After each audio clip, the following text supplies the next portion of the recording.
Hello, hello, hello, hello, hello, everyone. Hopefully you can all see and hear me okay. Since we're on the joy that is StreamYard, I can put on some musica in the background that I can listen to, which will be good. Music, and I won't get in trouble. It's great. Hello. Hopefully everyone is doing well today. As I'm sure you all have heard, um, if you've been just kicking around in the Lorebeards area, it is just me today. Andy, unfortunately, is still out due to a family health emergency, but I am being a responsible person and holding the fort in the meantime. Instead of just canceling the show, I was like, you know what? I should make sure that I am coming on to actually do things instead of just wandering off into the abyss, which is usually my default response. So, we're here. That's the important thing. Today, we're going to be doing something a little different than we've done, at least for quite some time, which is that I decided to throw to y'all out in the community what kind of topics or ideas y'all wanted to maybe do for a Tuesday episode. And then I sort of looked through them, and one that really caught my attention would be discussing Total War. And in this case, basically having a chat about how could we take all of the things that maybe you all want to see in Total War Warhammer, and what would be my thoughts on whether that could be implemented, and if it could, what would it look like? What's the form that it would take? All of that kind of stuff, because I do admittedly have a rather unique skill set for this. I've had the pleasure of working with a lot of the devs and have been invited to Creative Assembly a number of times to have sit downs and chats and alpha builds and beta builds, and a lot of experience with working with them and learning kind of how they tick, how their relationship with Games Workshop works, and what sort of things are realistic to expect for the future of Total War Warhammer, and what things are just not really going to happen. That being said, I do want to include a disclosure that these are just my personal opinions based on my prior experiences over the last 10 years. This is not gospel. This is not me giving official statements of any kind. So just because I say something might be really, really likely or might be impossible does not mean that is necessarily the case. It could be that I'm just full of shit and everything I just said is completely wrong. So let's just, keep that in mind as we're getting into it. But my intent is to go for close to the full 3 hours today, but we'll kind of see where we end up. If we feel like we've kind of worked through everything and nobody's got anything else they really want to discuss, then we can always call it early, and that's not a huge deal. I do want to include just a quick reminder that this Friday, Games Workshop is doing a very, very big reveal show where they're going to be going over all of the new reveals for literally every single game they have. I think the only game that's not being represented is Underworlds for Age of Sigmar, because I don't think Warcry is a thing anymore, to my understanding. I can't remember if it's Underworlds that's still getting supported or Warcry. One of them is still being supported and not the other one, but I don't remember which is which. But in any event, it should be a really good time. We have had it, I would say, almost 100% confirmed that we're getting a new Chaos Dragon for the first time since 6th edition, which likely means we're getting a brand new Galrach. My mic sounds weird again. That's so annoying.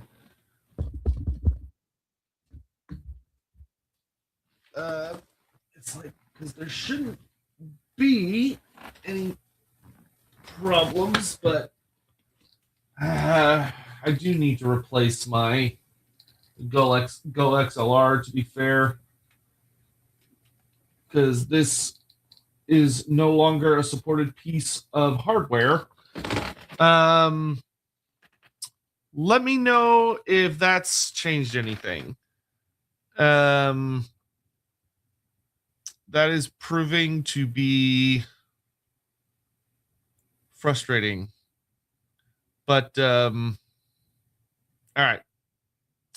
Well, let me know if it's still a problem. My phone's not near it, so that shouldn't be the issue. But yeah. Just curious. Vorn, would you try going over to Twitch and see if you still hear it like the exact same on Twitch? I'm just curious if it's also over there. It would be weird, like just exploring our options here. Twitch can hear it too. That's so strange. Hold on. Let me try just poking and prodding around here a little bit. That should not be there.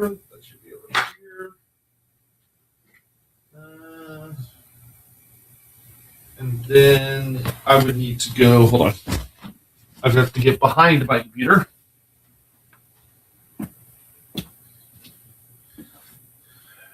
Because that all connects up into there, which that then goes down there. Make sure all this stuff is. Whoops. Definitely just pissed something off. Oh, that's the Bluetooth thing, which I don't really care about. Make sure that's all secure. Oh no, that's the Wi-Fi actually that I just pissed off, which I do care about that. Okay. Let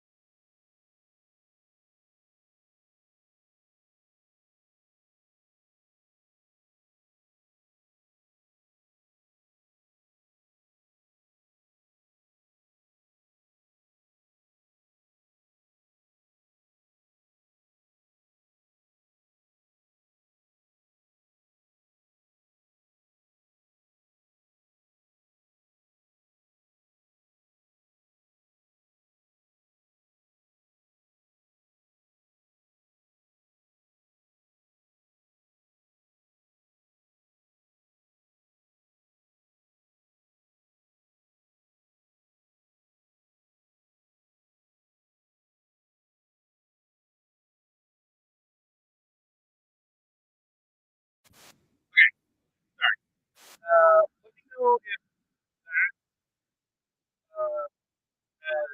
changed anything. I might be able to do something a little more drastic. Which microphone is it pulling from? It sounds better. Okay. I think I might know what the issue is, but I don't want to like tweak with it too much because it might break everything. And then that would take time to fix. So we're just gonna run with that. And we'll see if that fixes it long term. All right, sorry about that. But anyway, yes, hi, hello, hope you're all doing well. So without further ado, let's go ahead and get into all the stuff. Sounds good now? Fixed randomly? Okay, well, it wasn't random. I was tweaking some things. I just accidentally killed the mic while I was back there. But it's back on now. All right, Magladov, which endings family all the best? Me too. Me too. I've been checking in on them when I can. And when they have the ability to respond. So just, keep sending them good vibes and good thoughts and all that stuff. I wish there was more we could do, but Unfortunately, it's kind of one of those things you just have to sort of wait and see. Magladroth. I wish for all the race packs, End, Dogs of War, Nippon, Hobgoblin Khanate, Warhammer Korea, Fishmen, Koresh, Amazons, Gnomes, Halflings, Sleepers, etc. Okay, so I can pretty easily just immediately look at this comment and say, no! that is very unrealistic, and that is not going to happen. There are bits and pieces of this that I think are there are parts of this that I think are very realistic to hope for, notably the Dogs of War. I think the Dogs of War are very, very likely at this point. Like I would probably slap them at like a 75 to 80% chance we're getting the Dogs of War. Though, admittedly, I don't know what the Dogs of War are going to look like. As far as they could be as simple as it's just Talea, and that's it. That would be a fairly faithful interpretation of the Dogs of War from the Warhammer Fantasy 5th edition, where the Dogs of War army book is really just Talea plus friends. So we could be looking at that. It would not be my preference, certainly, but that might be a realistic interpretation. That being said, it could also be you might get Estalia if Games Workshop is willing to allow Creative Assembly to flesh out Estalia, particularly the Estalia of the modern era, so the era of Karl Franz. Rather than the era of the old world, where if we get Estalia, would obviously be very different people and has had no development. So it would kind of just be fresh territory. From there, I will say that End feels doable. Right now, I would probably have End be at like a 40% chance likelihood. End and Koresh. I feel like both End and Koresh, if we get one, we're going to get the other. If we can get one of them, we're golden. Like we're golden. We're good.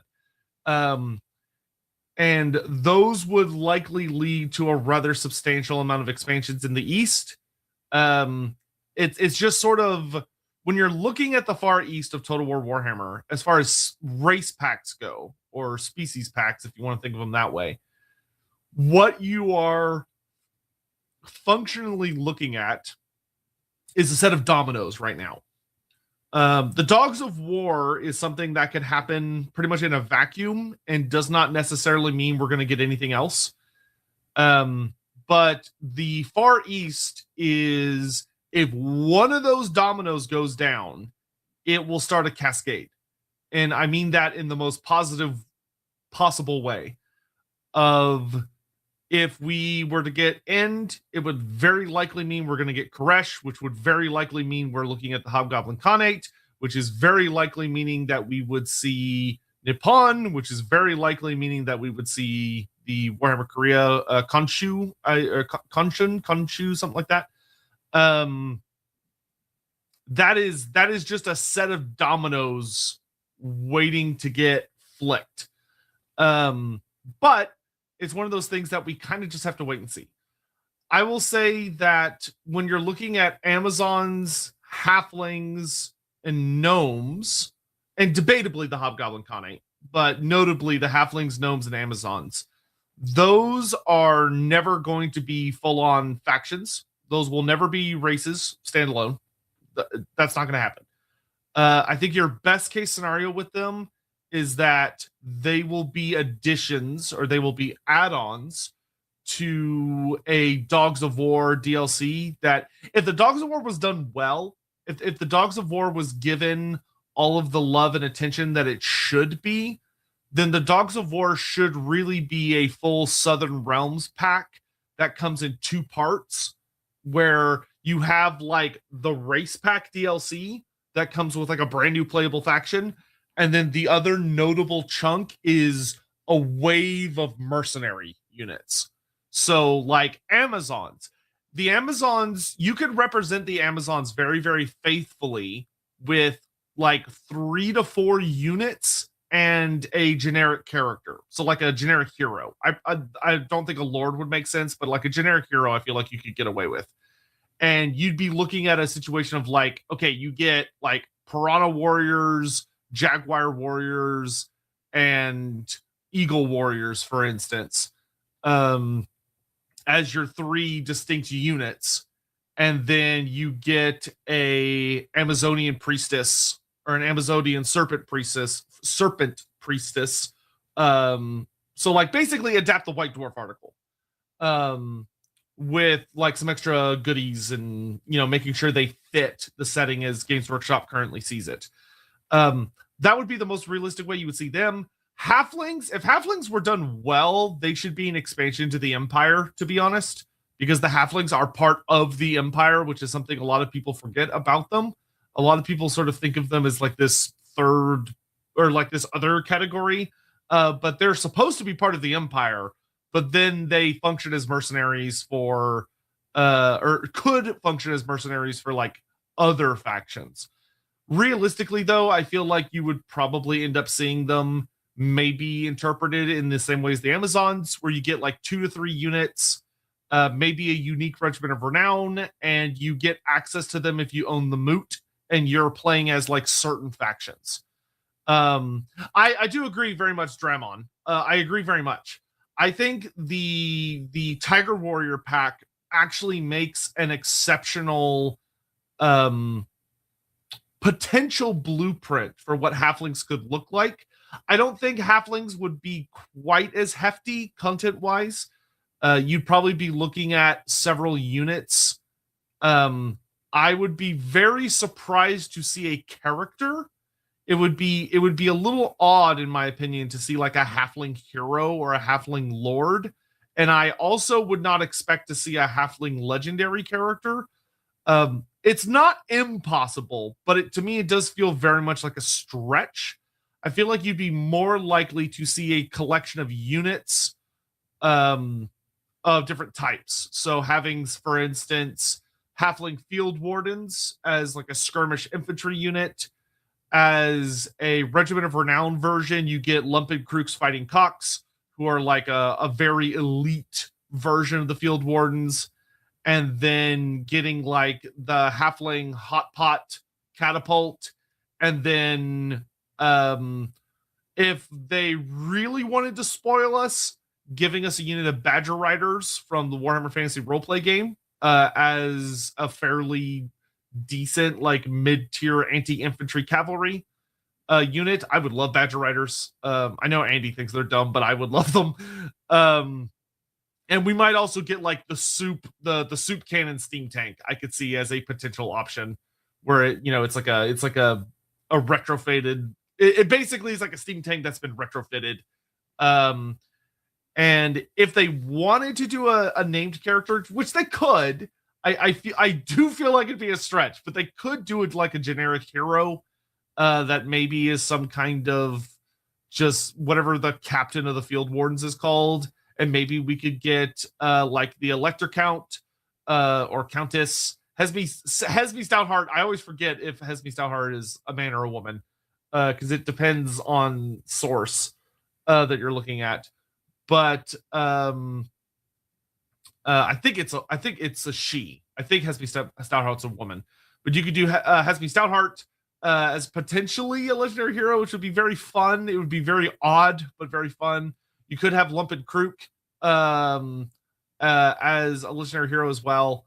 But I mean, a halfling elder could make for a decent generic hero, I suppose, if they spec'd really hard into like casualty replenishment, and had maybe like a bunch of benefits, not only for their halfling units, but like a bunch of campaign map benefits for like growth and systems like that.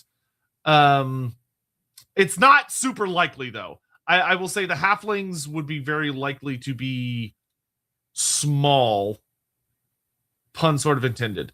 Gnomes, best case scenario, you get like a Dogs of War character. I don't even feel like a unit is possible, but I feel like maybe a generic hero that you could recruit from like certain locations, that would be shocking. Like gnomes, I would put at like a 10% chance.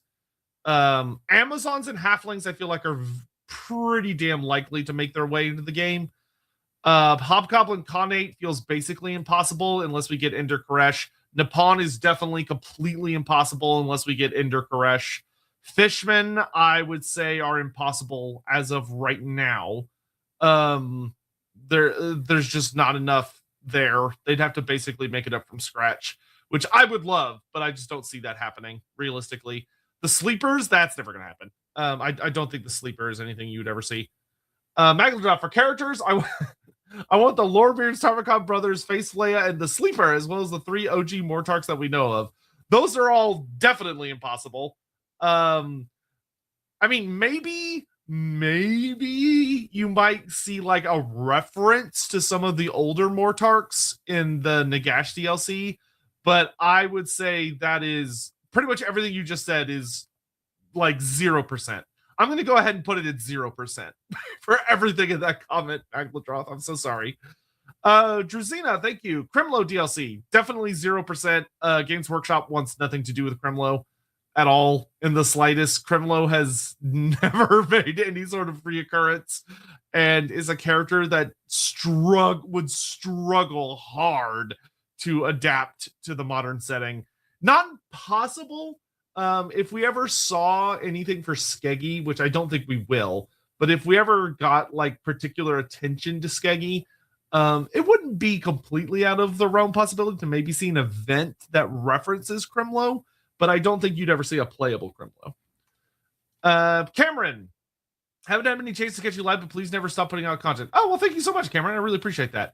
I don't know if that's aimed at me in particular, or if you just mean that in general for Lorebeards, but in both cases, we don't intend to ever stop until we're dead. So thank you very much. I appreciate it. Biofoot, best of the laws. We need Fishmen for Total War Warhammer, period. I agree. I really feel like Total War Warhammer 3 should, at the end of the day, always view itself as the ultimate Warhammer fantasy experience that will frankly never be topped. The only way I could ever see it being topped is if 10 years down the line from now, Creative Assembly announced a Total War Warhammer The Old World, and they went even harder. The Sleeper is a Mortark? No. The Sleeper is not a Mortark. They just had Mortarks on that list as well. No, they are not.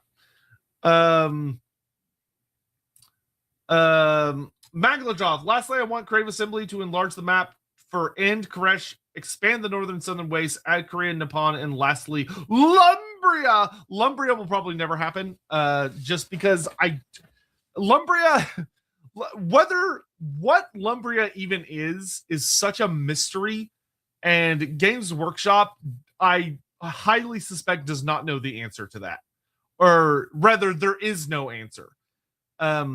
Lumbria is still getting mentioned in the old world, but it's also due to them just copy pasting items from older Warhammer Fantasy stuff that mentions Lumbria. I still feel like Lumbria is probably just a misspelling of Lustria because it's so close that it's silly. But I would be delighted to be wrong, because the fact that Warhammer doesn't have an Australian continent is terrible and should be rectified. The map being enlarged, this is not impossible.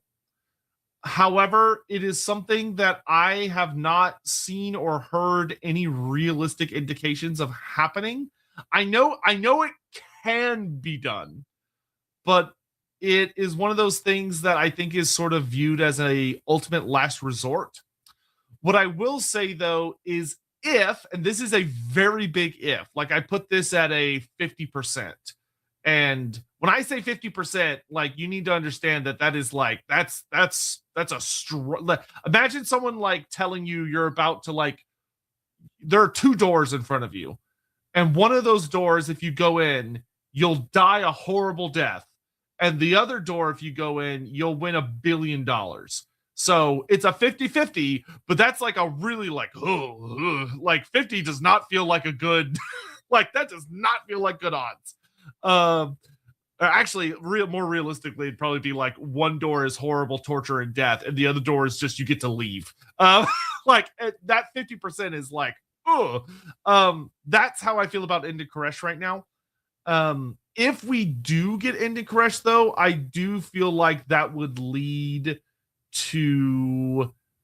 I do feel very much like that would lead to the expansion of those territories to make enough space for sizable brand new factions that would probably have 2 to 3 legendary lords, because the space that they're allotted right now could work, but it would be a little squished, which granted has not stopped CA before. Sometimes they just let us be squished and they're like, deal with it.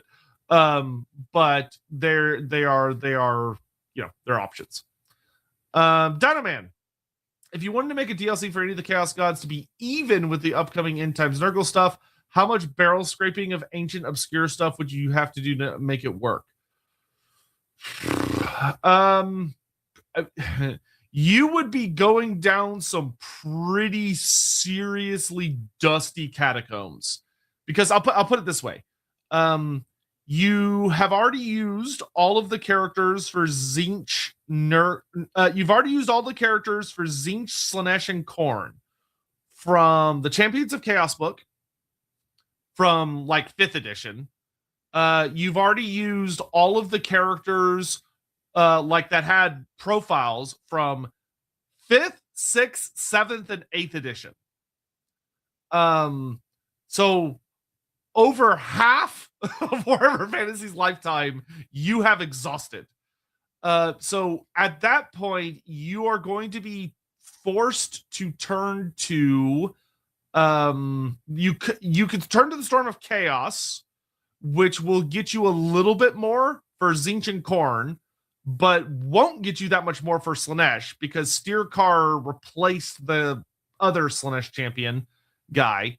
Though Slaanesh at least has the advantage that they got Sigvald early, so they got Sigvald, Azazel, and Dakala, so they have like a slight advantage on the other gods that Nurgle will likely be making up in the End Times DLC. Though Nurgle's also very likely to shoot far beyond that. But yeah, Nurgle just has a brutal advantage at the end of the day. Like, just an absolutely horrific advantage, because Nurgle got the exact same thing all of the other gods got, but then he also got the full Tarmakon book, and he also got a fully dedicated End Times book, which none of the other gods got. So that's like 2 full-sized expansions that the other gods are scrambling to try and fill somehow. And anytime you do fill those scrambling bits, you are simultaneously ignoring Nurgle content that you could be using. So, like, we've already pretty much exhausted the Champions of Chaos book, except Valnir the Reaper, who is a Nurgle character, is still in that book. And you could say, oh, well, we want to use Archaon's lieutenants from the End Times. Well, you're going to be ignoring Archaon's Nurgle lieutenant in that case. Ashen Den actually has a very good point. Of Tzeentch, the best thing you could do for Tzeentch is you would have to use the Warhammer Online Age of Reckoning alternate reality, but it is an alternate universe that is the vast majority of it is non-canon. Because like for Tzeentch, you could use Tzarkan. Is that his name? It's either like Tzarchanek or Tzarkan, or I can't remember his full name, but the big bad of Warhammer Online Age of Reckoning is a heavily mutated Tzeentchian Chaos Lord, who he has a very unique design. I think it's Takarjanek or something like that. But he would be he could work, but once again, I don't know how the licensing IP stuff works for him. Because I don't know if Games Workshop owns him fully or if he's also owned by Mythic, who no longer exists, because they got absorbed by EA. Because Mythic was bought out by EA and became EA Mythic, and then EA took them out back and shot them in the back of the head. That being said, Egrimm von Horstmann is coming. As I feel, I like Egrimm von Horstmann and a Tzeentch expansion. I would put at 100%, 100%. I feel like that is a guarantee. To Karzanek. Okay, I was close. Yeah, to Karzanek. Yeah. But that's just to get Tzeentch caught up to where all of the other gods are right now.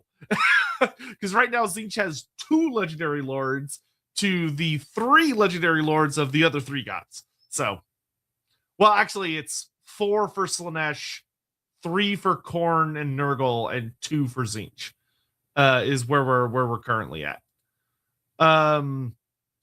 But so yeah, you'd have to be, if your goal was to get them all to where Nurgle would be after the Glotkin, assuming that's what we're getting, which I feel is a very safe assumption at this point, then you are looking at an absolutely silly, like you would want to use Warhammer Online Age of Reckoning for Tzeentch, most likely. You could use Amon Shakai, but Amon Shakai, I'm gonna be blunt, Amon Shakai sucks in my opinion because he's just Kairos. Like, he's an earlier version of Kairos Fateweaver. They have the exact same gimmick, where they're like the controllers of destiny, essentially. But Amon Shakai is like a more overpowered Yu-Gi-Oh character version, whereas Kairos Fateweaver actually has like some interesting dynamics and weaknesses. Amon Shakai is just like this super busted god, essentially. But once again, if your goal is to try and match the sheer amount of stuff you get from Glotkin, you would probably want to pull out Amon Shakai and Takarzanek. And that, if you were to like get all of that shit, you would probably get caught up with Tzeentch. With Khorne, oh boy, you'd be struggling. With Khorne, you would be struggling. Like, you could bring Hargoth the Blooded One from, or Bloody One, or whatever his full title is, from the Storm of Chaos. That would help. You could also bring out some stuff from the roleplay game. There are like units and stuff you could drag out, or you could get like the Brass Sister, the Cult of the Brass Sisters, as well as like some of the murder cults. So, like, there are options. And then Slaanesh would not need as much. But there's things out there. As I've said, Kavanda, no. No. I know. Fuck Kavanda. May he burn in hell for all of time. Amen. Thunder and Silence. I'm not a greedy man. Just give me a Lord pack with Egrimm von Horstmann. Not sure what else you'd get with him, though. Maybe those Tzeentch Warp trolls teased in the flavor text. Thunder and Silence, thank you very much. So I will say, Egrimm von Horstmann, I will be arrogant enough to claim that Egrimm von Horstmann is a 100% guaranteed character pack, which is the new name for the smaller packs. I feel confident enough to say that you're going to get Egrimm von Horstmann, you're going to get Galroch, the Great Drake, as a legendary hero, and you're going to get, I think, 3 units is my current estimation, with it being my guess is going to be a Fireworm of Tzeentch, which will either be a monstrous infantry unit, kind of like the Blood Beast of Khorne, that are currently in the game. I'm also going to say the Tzeentch Bane Tower, which is going to be like a large artillery structure that flies, kind of similar to the Dwarf Thunder Barge, but like all magical nonsense. And then the third prediction is the something a very elite infantry unit. So like the Azure Princes or like champion sorcerers of Tzeentch. I don't know, some goofy ass name, but they will functionally be exalted. They'll functionally be aspiring champions of Tzeentch, the unit. So where you have aspiring champions for Chaos Undivided, you have champions of Slaanesh for Slaanesh, you have assuming they come with Glotkin, which assuming we get the Glotkin, which I feel is a very safe assumption, the Putrid Blight Kings for Nurgle, and then the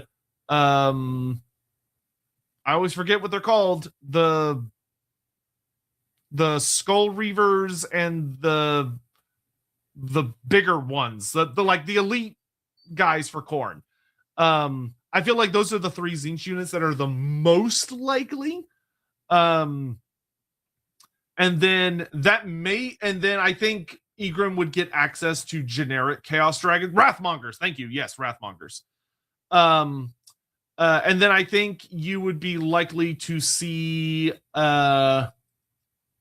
if we get a character. I feel like a Zongor Shaman would be really cool, but it would also really unbalance the whole thing they've got going with the God Beastmen, because then Tzeentch would be the only one with one. But they could do like a cult. They could do like a cultist lord. That could be really fun if they did like a cult magus as a like a generic lord type that has like a really unique set of interactions, which would fit Egrimm very, very well, I think. And would add a potentially interesting, like more ritualist focused lord instead of a being another like just a regular caster lord. But he could also just open up some more lores of magic, which would be nice. Zongors on disc would be cool. They would, yeah. Zongors on discs of Tzeentch would be really nice. I know a lot of people are also really hoping for more god specific beastmen to like even out the armies, because right now there's 2 Tzeentch marked beastmen, there's 2 Khorne marked beastmen, but there's only 1 Slaanesh marked one and only 1 Nurgle marked one. So it'd be nice to see another one of those turn up. That would be cool. That would be cool. But yeah, I feel Egrimm von Horstmann in a Tzeentch DLC is like 100%. Like not even in contest. That's going to happen. Donovan, in terms of units and characters, my wish list that I feel have a decent chance above 20%.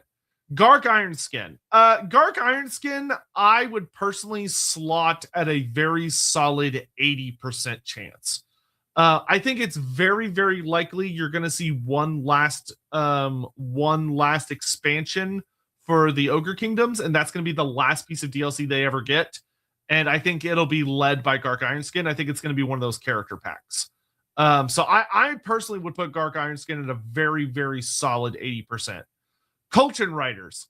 Coltrane Riders are hard. Coltrane Riders would be really, really fun, but they would also be a very unique design that would have very little use. Like you wouldn't be able to use the in-game models that we already have, and you wouldn't be able to recycle them to make other things very easily, if at all. So those are hard. If we got like a fat Lizardman DLC, like if we got like a traditional Lord pack and the Lizardmen were one of the factions in it, like a Lizardman versus I don't know, Lizardman versus Dark Elves DLC, then I could see Coltrane Riders showing up in something of that size. But if it's not at least that big, I feel like Coltrane Riders are not going to happen because they're too unique.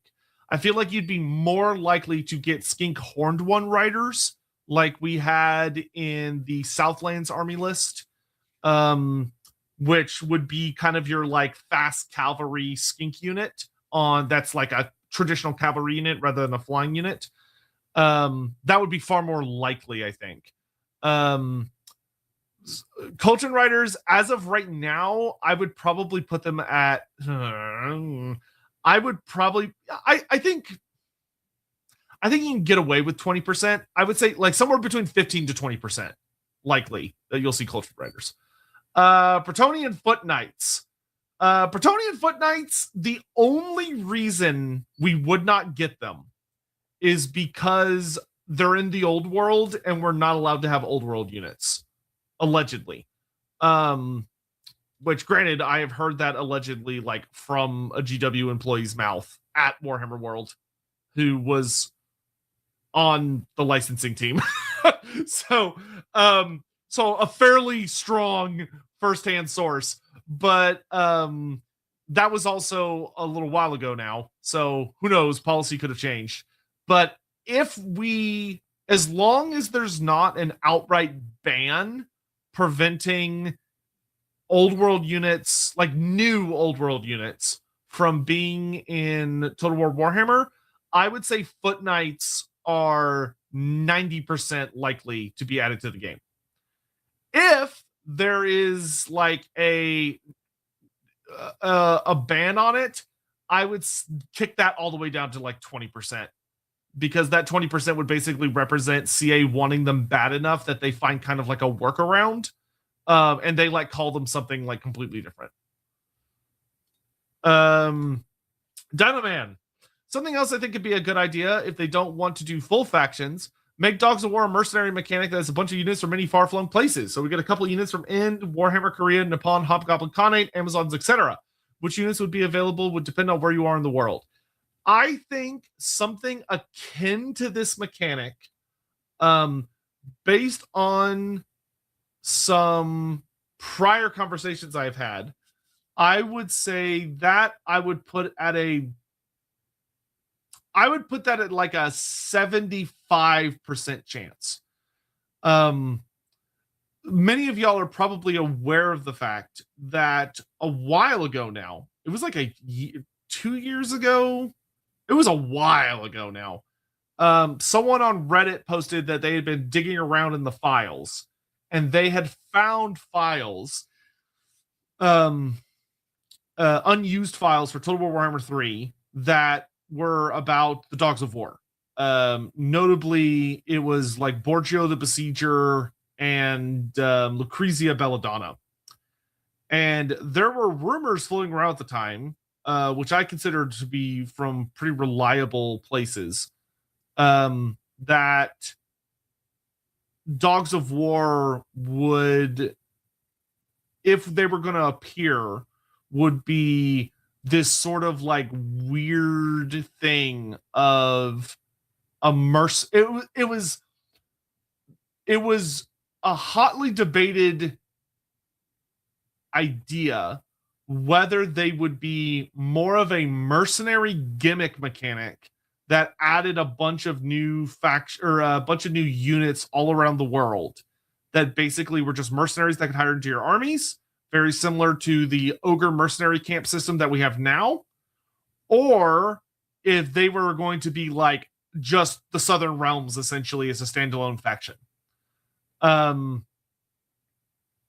I don't know for sure if any of that was true or got beyond like initial discussion phases, because game development is complicated as hell.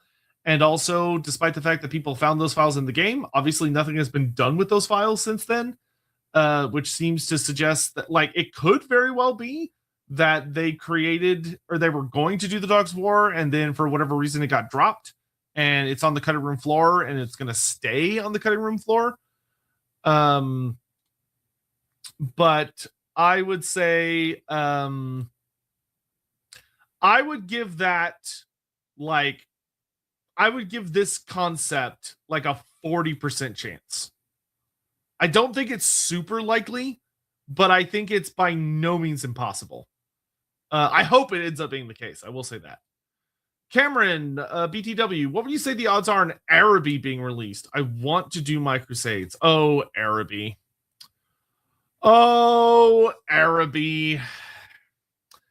Araby. I love Araby.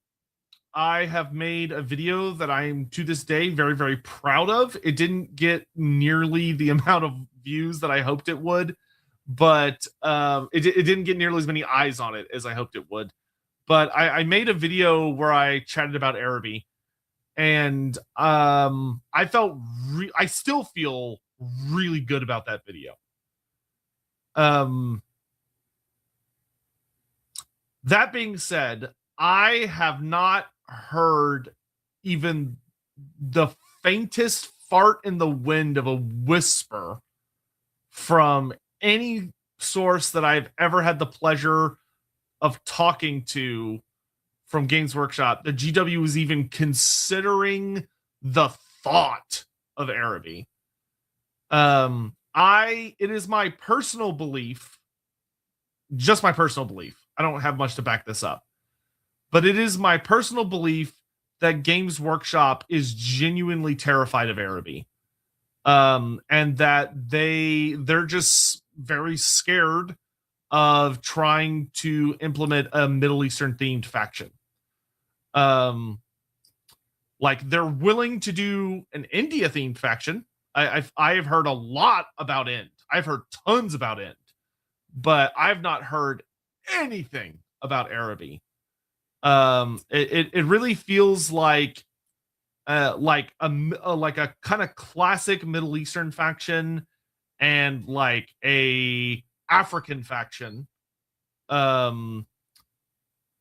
would be very difficult from the GW as I understand them, which is poorly, I should say. I would love to be wrong. I think Araby, like just using the materials from Warmaster, but like updating it to match the modern canon. I feel like Araby would actually be very, very easy to do.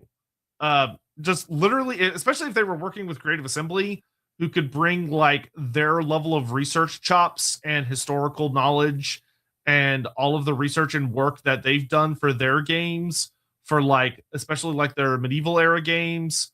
Like my God, they could make something beautiful. But unfortunately, I would say odds of Araby being released, I would currently put it probably like 1%. I don't think it's impossible, especially only because of the Warmaster range. If we didn't already have the Warmaster range, I would say 0, absolute 0. But because the Warmaster range exists, Araby showing up in some form or fashion, I am willing to put it a 1% chance with the dearest hopes that I am grossly underestimating Games Workshop. I would be so happy to eat my words on this. I would be over the moon. Let's see, Legenwood. Sadly, I doubt Sotek will respond to this. Nice try. Jade-blooded vampires. Jade-blooded vampires are tricky. I would probably slap Jade-blooded vampires. Thank you, Legenwood, for the comment, by the way. I would probably slap them around a 33% chance. And the only reason I put it so low is because they are very explicitly an old world thing. They technically exist in the era of Karl Franz, but the only way they're going to be developed by Games Workshop is as a part of Warhammer the Old World. And once again, I have heard it from the horse's mouth that as of a little over 365 days ago, the Warhammer the Old World is considered a separate intellectual property than Warhammer Fantasy. They're two different IPs, which from a layman's perspective is incredibly dumb, and from an expert opinion or a lore master opinion is incredibly dumb, but from a company opinion apparently makes total sense. So it's one of those things where if it's not impossible, like we got Grand Cathay and we got Kislev, which probably, but like they were sort of the thing that seemed to have convinced Games Workshop to return to Warhammer and make the old world, as opposed to something being made for the old world that they then allowed them to use in Total War Warhammer, if that makes sense. But I think it's very, very, very, very, I think it's possible. We just have to get over that. We have to get over that hump of the old world, the old world barrier, the old world firewall, so to speak. What about a Core Hill mini DLC with a Dragon Mage, Anointed of Assyrian, Stormweaver, Crazy Hunters, etc.?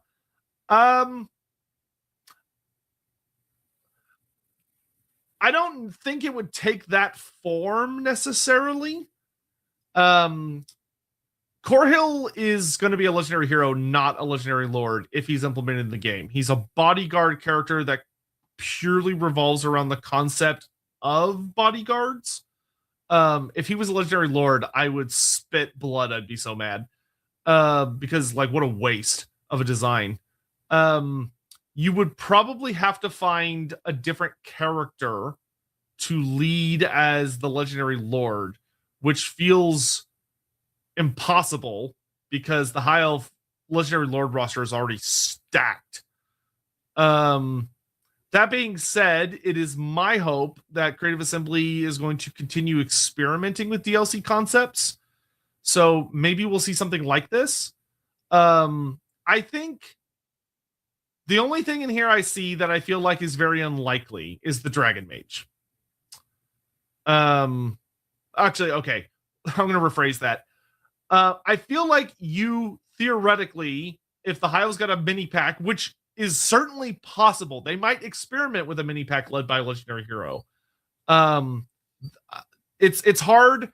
I know I've had a conversation with the devs in one of my visits over to Creative Assembly.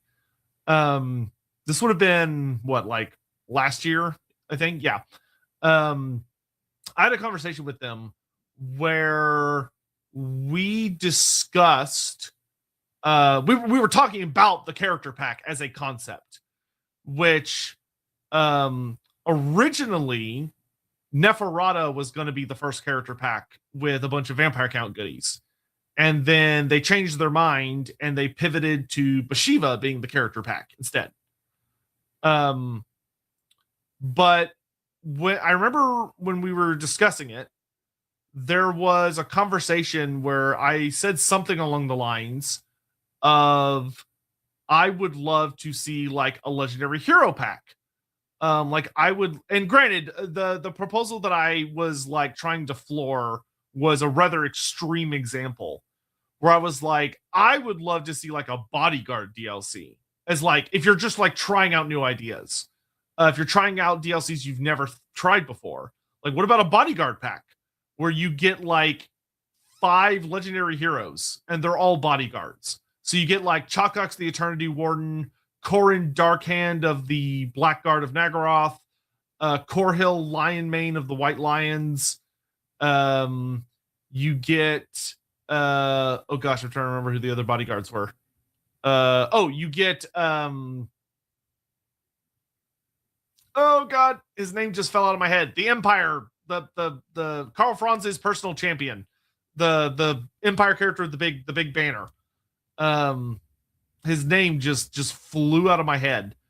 Schwarzhelm, Ludwig Schwarzhelm. Yes, Ludwig Schwarzhelm for the Empire, and then you get like I don't remember who the 5th one was. The 5th one was like,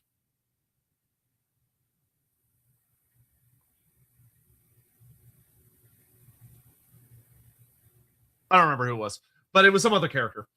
And I was like, that would, that could make for a really cool idea. And they were like, we like it, but they, at the time, felt pretty strongly that the Total War community doesn't like legendary heroes. like generally people, Nikov. Yes, that's who it was. It was Nikov, the Herald Nikov. Those were the 5. So my idea was Ludwig Schwarzhelm for the Empire, Harold Nakoff for Tomb Kings, Korhil Linemane for High Elves, Corin Darkham for Dark Elves, and Chakux the Eternity Warden for Lizardmen. That was the full list. For like $5, something like that. Their response was like, we don't think people would want a legendary hero pack. Like because from their like market research, people just get like really bitchy when discussing legendary heroes, where people just like hate them. And I personally feel like that's bullshit. I feel like it's one of those silent majority type things. I feel like it's one of those things where it's the I feel like it's one of those things where most people are just happy to get anything, and they're just like, oh, great. And it's just the people that are like, oh, this isn't the way I wanted it to be. Those are the people that are going to go and talk about it, because the people that are happy, are happy. They're not going to go anywhere and discuss it because they don't care. Like they're good. But that being said, there is no guarantees or lock-ins that a character pack like Bashiva's pack couldn't necessarily be led by a legendary hero. I mean, if you think about it, like with Bashiva, you got one legendary character in that DLC, because Talyon was she was a free LC. Talyon the Merciless. Talyon the Merciless was a free LC character that you got whether or not you bought the pack. She's not part of the pack at all. Whereas, so technically Bashiva is the only legendary character in the pack. So you could make the argument that maybe for the High Elves, you could do one last character pack similar to the Bashiva pack, but Korhil is the only legendary character in the pack. You still get a new generic lord with the Anointed of Assyrian. You still get a new generic hero, probably being... I could see the Dragon Mage getting an upgrade to being a unique hero. It would be... I think it might be a bit of a hard sell. That might be like more of a free LC update that came with it. I don't feel like you're going to get Stormweavers. I would love for them to be like, oh, you get a Stormweaver and you get the Anointed of Assyrian. But I feel like you're only going to get one Lord and one hero at best, not two Lords, just because Lords take more work. I'd love to have a Stormweaver. I really would. I could be wrong. They could come out and be like, oh, you know what? We'll give you 2 generic Lords, but no generic hero. Or they could downgrade the Anointed of Assyrian to a hero, though I think that would be really weird and dumb. I would not like that. I would hate that, actually. I would hate that a lot. So I would really love for them to make it where you just get both as a Lord. The Dragon Mage is... I don't think the Dragon Mage needs to be its own unique model. It would be nice, but the fact that the Fire Mage has a very unique interaction where it lets you ride a dragon and your other wizards can't, I think that's good enough, honestly, in my opinion. I realize that's not popular, but that's just how I feel on it. I don't think it would be worth the development time to make a unique model for a Dragon Mage. But if they wanted to, I wouldn't be upset. Let's get some more super chats here real fast, and then we'll come back to regular comments. Dumbin, I disagree with Biofoot slightly. I feel the Warhammer Fantasy Accurate Fishman should obviously be the first DLC for Total War Warhammer 40,000. Could you imagine? That would be the funniest fucking thing possible in any timeline, for them to just come out and just throw the Fishman into 40k for no reason, no explanation. They just do it. They're like, you thought Chaos was going to be the first DLC? Nah. Nah, it's Fishman time. Tasma-san, thank you for the super chat. I only have the very reasonable demand of Games Workshop making every possible faction for Old World so that the Total War Old World can be maximally insane. I think this might be more likely than many suspect. I think Total War and Games Workshop for the foreseeable future are locked into basically an eternal partnership. I think they will continue to make games together until they make like a big, big, big failure, which I don't foresee happening. I feel like the most likely version of events will be that Total War Warhammer 40,000 comes out. The game is immensely popular and is hopefully very successful. And then maybe another 6 to 10 years down the line, they'll do either Warhammer, Total War Warhammer Old World, or they'll do Total War Warhammer Age of Sigmar. That will depend a lot on what Age of Sigmar looks like at that time.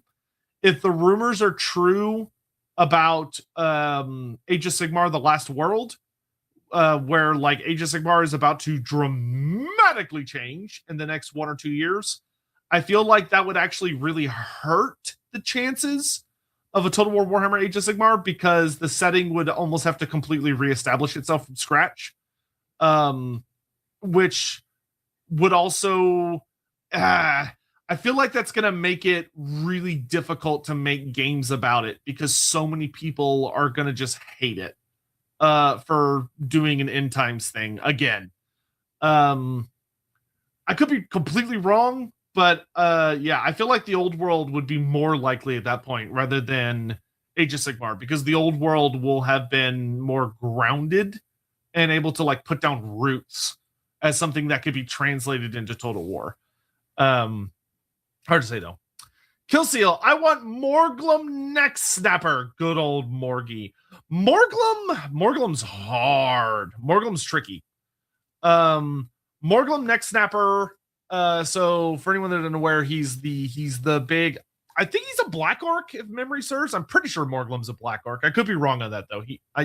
If I recall correctly, Morglum Neck Snapper was basically like the big bad black orc character until they created Grimgor, and then Grimgor basically replaced him.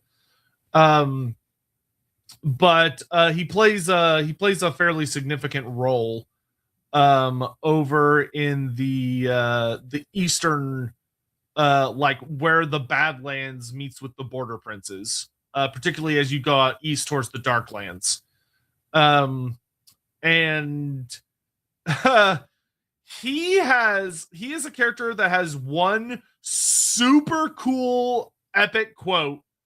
The whole like tell the king the east is green, which apparently like he's fairly old, because he said that to the not King Lewin Laenker. I think it was the king before. I want to say it was 2 kings before Lewin.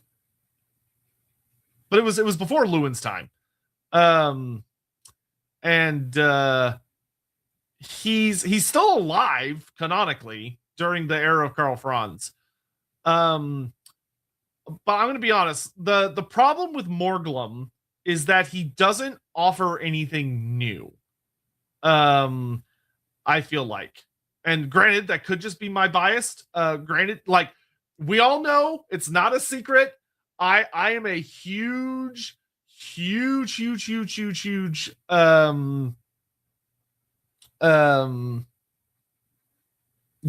Rotgut stan. Like I'm like the biggest Gorfang Rotgut fangirl. He is my favorite Greenskin character of all time. And I would much rather have Gorfang than Morglum. So my bias could be heavily coloring my character here. But Morglum's big claims to fame were that he was a big bag Black Orc character, but he literally gets replaced by Grimgor Ironhide. Grimgor Ironhide is just him, but better, essentially. And his other big claim to fame was that he's a cavalry character. So he rides on a boar. But he got replaced by, or he gets one-upped by Gorbad Ironclaw, who is significantly more famous and is kind of the pig guy. Like he's the pig character. So the big issue with Morglum is, what is he doing? Like what is the role that he's bringing to the table? With Gorfang Rotgut, you at least have the argument that Gorfang is like the hardcore defensive orc character, where he is like axe and shield, and is like he's just super tanky. Like his whole thing is just that he's a regular orc that is just the tankiest motherfucker on the face of the earth. And he has a lot of personal narratives that tie into other characters in Total War Warhammer, being that he's like this big rival for like Skarsnik and Queek Headtaker and Belagar Ironhammer and Thorgrim Grudgebearer. Like he's a very notable part of the story. Morglum is almost more like a myth at this state. Morglum has 2 axes. So does Azhag, but Azhag is also got a wyvern and magic. I would say Morglum Neck Snapper. This might not be a popular opinion. I feel like Morglum Neck Snapper would do better as a character you can unlock. So like a character that has a unique trait that you could you could confederate, or a character that's locked behind your tech tree. So right now there's 2 greenskin characters that are locked on their tech tree. So maybe they could like add another goblin and another orc onto the tech tree, and Morglum Neck Snapper I think would be a very, very cool character. But no, even that wouldn't work actually, because the character that's already on there is literally another pig character. I can't remember his name. I'm blanking on his name. Rakitic Spiderclaws, the other, is the goblin. But the orc character is also like Morglum adjacent. I just remember he's a character from like I can't remember if he's from a White Dwarf article or if he's from like 5th or 4th edition Warhammer. So like I'll put it this way. In my personal opinion, I would put Oglok the Orrible. That's right. Yeah, Oglok the Orrible. It really should have been Morglum in that slot, in my opinion. But 4th edition. Yeah, 4th edition. I would say, in my opinion, I would put Morglum Neck Snapper at a 10% chance of being implemented in game. Not likely. Not likely. Donaman, something that could slightly increase the chance of Colchin's Rider by like 3%, maybe? They could reuse the skeleton of the Steeds of Slaanesh to smaller. No. That's not how that works. that's not how that works. That is not how that would go. I can promise you that is not how that would work. That would not translate well. That would not translate well at all.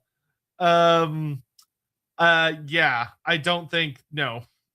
I think you could maybe make the argument that like the developers that created the Steeds of Slaanesh are better equipped to create Colchins, but I don't think they would be able to salvage literally anything about the Steeds of Slaanesh for the whatever those are, for the Colchins. They're way too different. And one of the problems that the game has that a lot of people don't realize is that most of the time the mounts and the guys that ride them are locked together. So like a Steed of Slaanesh, though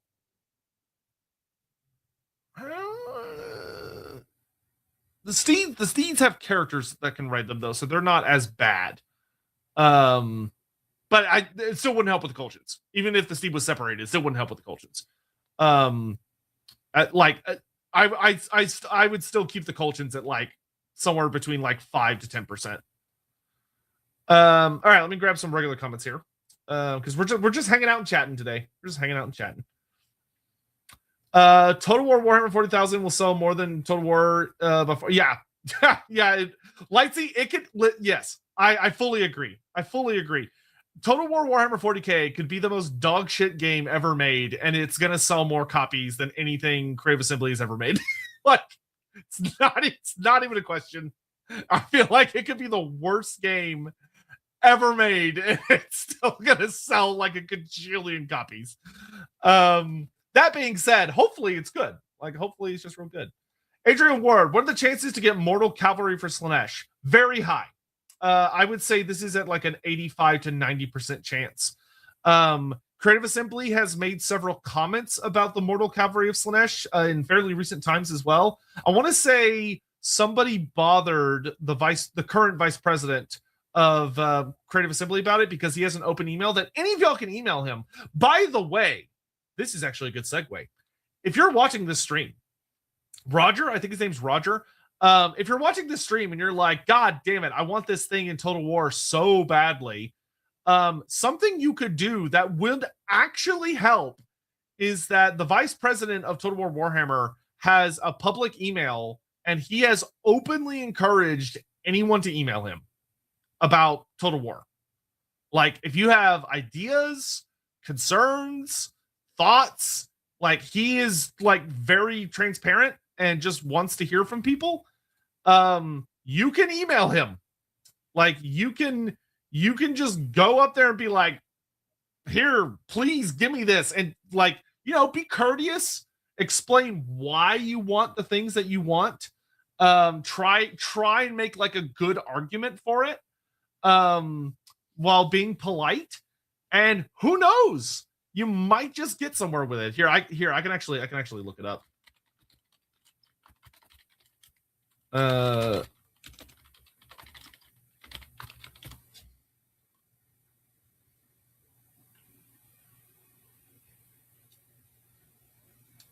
Here it is. I posted in chat. It's literally just Roger at TotalWar.com. But for the love of God, be polite. Say thank yous and hope you're having a nice day. Mind your goddamn manners. If I hear about any of y'all being rude, I swear to God I will split your ass in half. Don't even try me. I'm pretty sure that's the email he wants everyone to use. I'm like 90% sure. He showed it on the, if anybody watches their What's Next stream, their most recent What's Next stream, he shows up during that stream and talks about his email address in it. Good old Gotrek Fia, duo legendary lord for Tzeentch, the evil twin wizards from Gotrek and Felix. Oh boy, that would be fun. That would actually be super fun. I forget the name of the twins. I would put that at as a legendary lord, 0%. That is completely 0%, without a shadow of a doubt, 0% chance. However, for them to have some form of representation in the game, perhaps as like a unique ancillary you can get for Tzeentch characters, or like an event that references them, something along those lines, I would put that at like a 25% chance. I think if people were to like consistently ask for it and poke about it, that's something that could be brought into the game in some way, shape, or form. But as like playable characters, zero, absolute zero. Like frozen. You are so frozen. God, you're frozen. Eric Wolfram, could we get a character pack for Kislev? Maybe with Boyar Boydinov for Gunpowder, or Vampire Queen. It's Katerin, not Catherine, but Katerin, which is the exact same name as the current Tsarina, which causes confusion. For a new alternate option. So Tsarina Katerin, no, absolutely not. I don't think that is going to happen. Yeah, Loiger Goldenrod and Kelman Blackstaff. There they are. Yeah, those sound like stripper names, but yes. Yeah. I think they could find some form of representation. So Eric, for Katerin, I would say is complete 0% chance.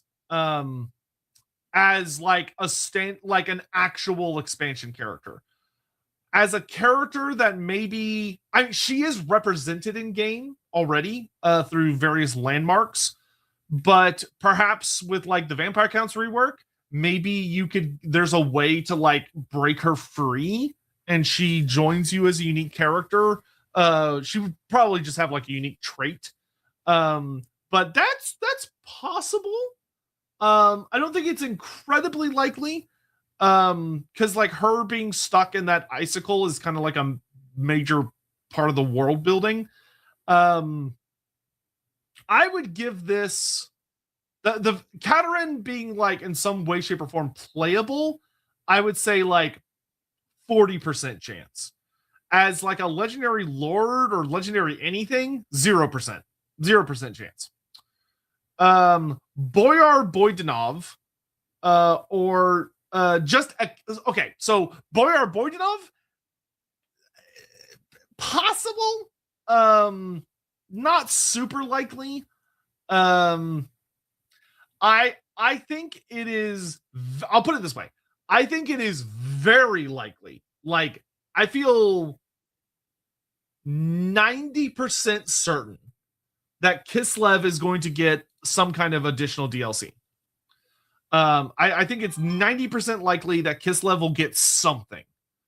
I have no idea what it's going to be.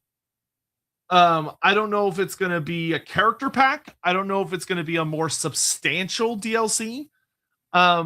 The Great Orthodoxy is rather unexplored still. So they could do a pack that focuses very heavily on the Great Orthodoxy, and notably the other gods, because the other two like big gods are Tor and Daz, and they are supposed to be relatively similar in importance to Urson, but as of right now, they're pretty lackluster in comparison to the Bear God. So we could see something like that. We could see more exploration into like the beasts and creatures of Kislev. I'm still holding out for the Frost Fiend. I want the Frost Fiend so bad, which are like the giant ice bat monsters that live in the blizzards of Kislev. And like it's debated whether or not they're true flesh and blood creatures or more like spirits of the land itself. Especially because if they made those mounts like an optional monster mount for the hags, oh, that'd be so cool. Oh, that would be so cool. But anyway, I think you'll likely get something. I don't know what form it'll take, but I think you'll get something. Scion, hello, Scion. For the greenskins, I want Tenet Four Eyes and Gorfang Rotgut. Tenet Four Eyes would be great. He is a very, very, very minor character. He shows up in a blink and you'll miss it moment in the end times. He did get like a cute little piece of unique art, though granted the art was more about his Ragnarok and less about him.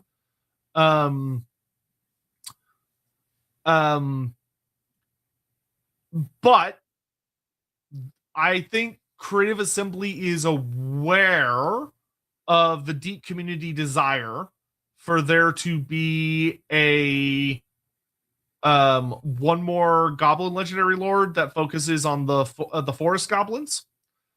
I think they're also aware of community desire for there to be a legendary lord that uses the lore of the Little Wah, so having some kind of goblin shaman type character. And if they decide to do another goblin legendary lord who is a shaman,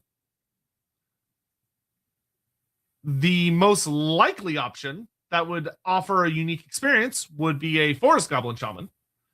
And the most famous forest goblin shaman is, well, it wouldn't really matter if it's Tenet Four Eyes. I'll put it that way. I don't think it would really matter if it was Tenet or if it was literally any other forest goblin shaman that has appeared anywhere in the setting. Or even a new character they make up with GW. I think it would be delightful to have regardless. The odds of it, It's one of those ones where I feel like the odds of it is lower than I want them to be.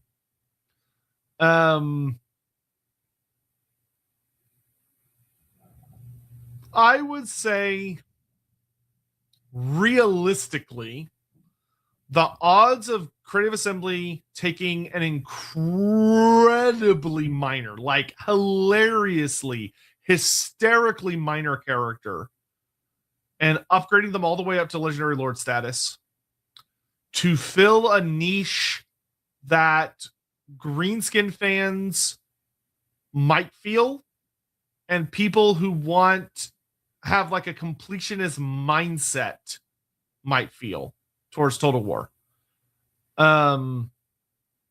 is not very high. I hate to say it, but it's just not that high. I would put Tenet specifically, I'd put it like a 10% chance. Maybe a 10% chance. A Forest Goblin Shaman Legendary Lord to like fully diversify the Greenskin roster, I'd put that probably at like a 25% chance. Certainly not impossible, but that would be one of those things that would really require CA to sort of be like, oh, we want to do more stuff for Greenskins. What are we gonna do? How are we gonna do that? And this would be like the answer they landed on. It's not impossible. We have Gorst. Yes, you do have Gorst. But I think Creative Assembly in many ways deeply regrets Gorst because they got so much shit about using Gorst. They got so much shit for using Gorst. I think Creative Assembly would unfortunately sort of walk away with the wrong lesson with that, which is that they would say, oh, people hate minor characters, so we should never use them. When the real lesson should have been, oh, people don't like when we use super minor characters when there are other characters available that do the exact same thing. And that should have been the lesson, but it's hard to say. Anyway,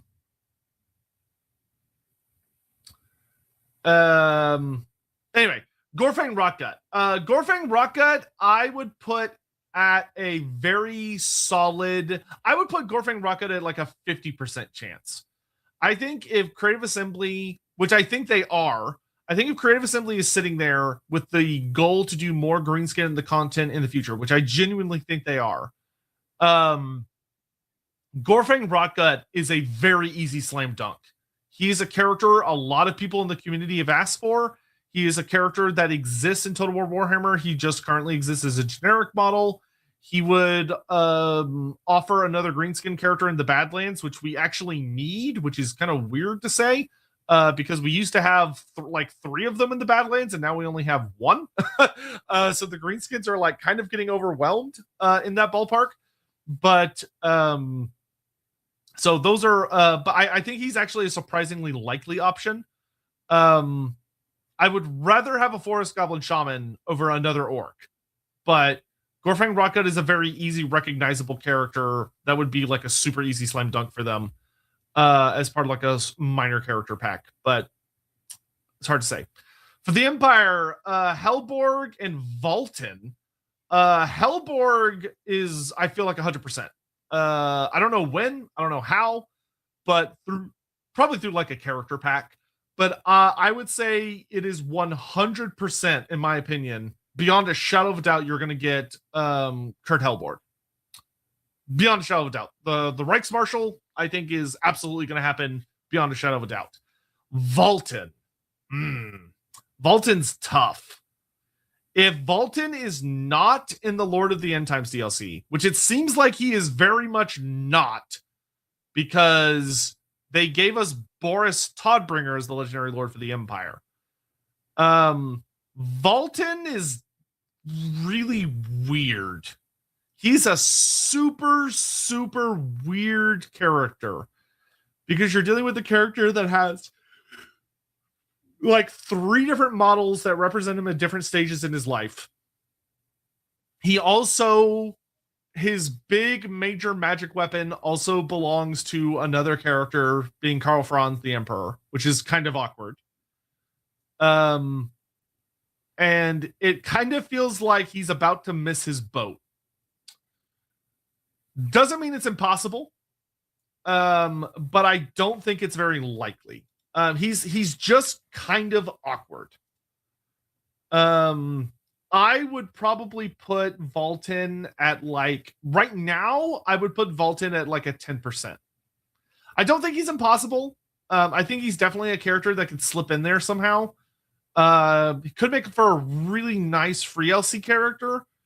But he definitely does not seem to be in Lord of the End Times at all. Like at all. From what I can tell from Lords of the End Times, we are getting Boris Todbringer and Emil Valgir, and that's it for legendary characters. Like that's everybody. And if he's not, then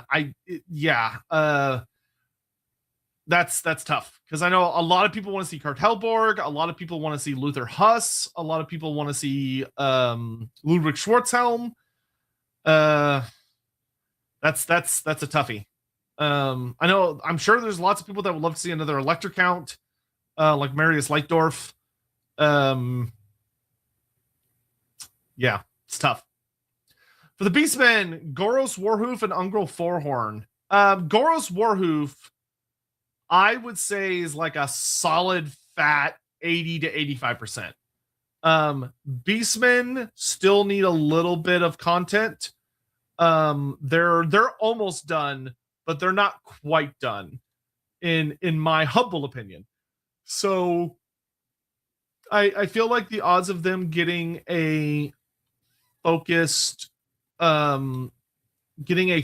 chunk of content, it would almost certainly be a character pack. I don't think the Beastmen will ever get like a Lord pack ever again.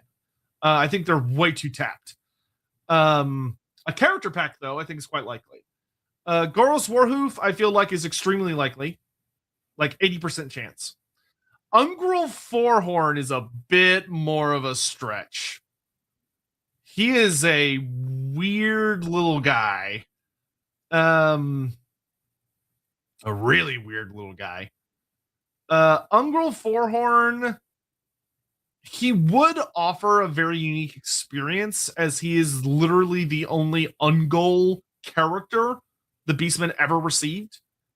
And he has some pretty unique, interesting gimmicks and could offer a fairly unique campaign experience. But I think it'd be one of those things where Games Workshop would be kind of asking, like, does anyone want to play Ungrel Forhorn? And would anyone pay for Ungrel Forhorn?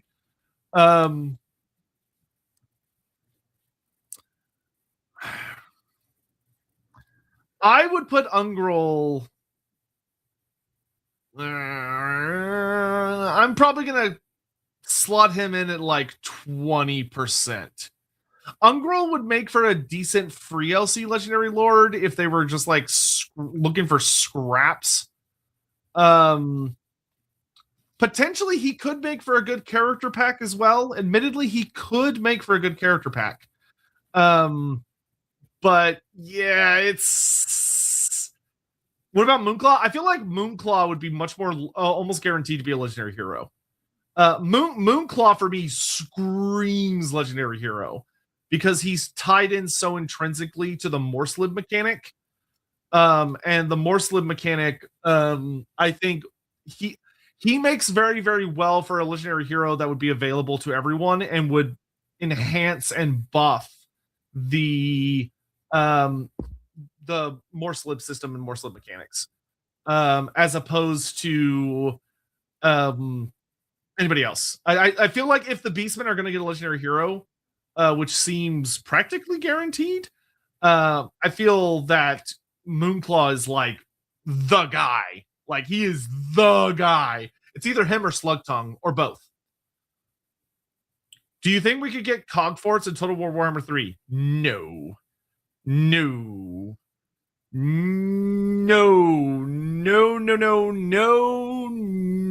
We couldn't even get Zongor with beaks, and you think we're gonna get a fucking Cogfort? Absolutely not. Absolutely not. Nope. To get through the rest of this, Norska Munamim. I would love it. It would require them using a character that exists purely in the roleplay game, which feels definitely like a hefty stretch. Munamim would, if I got to pick a single character to put into the game that I feel like would struggle to get put in the game, it would be Munamim. She would be my pick above literally any other character. And because of that, I have to acknowledge that it's a very low chance. I would say Munamim 10%. Probably like a 10% chance. For Ogres, Gark Ironskin, 100%. I feel Gark is like a 95 to 100% chance. I feel like Ogre Kingdoms definitely have one character pack size DLC left in them for sure. And Gark is by far the first contender. Like he is by far the most unique experience. He covers a dynamic that none of the other Ogre Kingdom characters cover, which is a cavalry character. And he would offer a very, very unique system, very unique gameplay. He would have some relatively okay space, probably being the last big Mountains of Morn character, in like the northeastern Mountains of Morn. But yeah, I think he's extremely likely. Bugman for the dwarfs.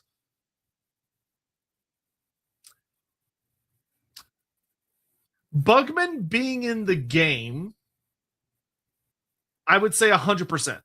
100% chance, not even in question. Bugman being a legendary lord as opposed to a legendary hero, 50-50. I think that's down to a 50-50. Dwarfs, I could easily make a full lord pack, not a character pack, a lord pack out of dwarfs. Still, they have so much content they could put in the game for dwarfs. I hope CA's got it in them. I hope they got that dog in them, man. I hope they got that dog in them. For the Dark Elves, Talaris Dreadbringer. 75% chance. If the Dark Elves get a lord, like a character pack, if the Dark Elves got a character pack that would have like new content, Talaris would 100% be leading it. I just don't know if the Dark Elves are going to get a character pack. They should. They should. They absolutely should. They have the content for a character pack. I just hope CA does it. Sign again. Final Elizabeth DLC. Teto Echo, Chakox, Skink High Priest with Quaddle mounts, Crocscore Guardians as a hero, Coltrane Riders with variants, and Arcanodons. That's a fairly conservative pack, which is good.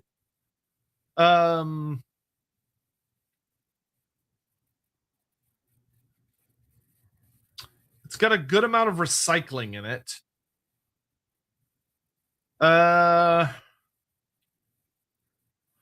I think I would put this at a 60% chance. I think it's more likely than not. I don't know about the Coltrans. The Coltrans, I'm very iffy on the Coltrans. But everything else I feel like is pretty damn likely. I would give that like a very good, healthy 60%. Where's the / Elite Mortal Cavalry?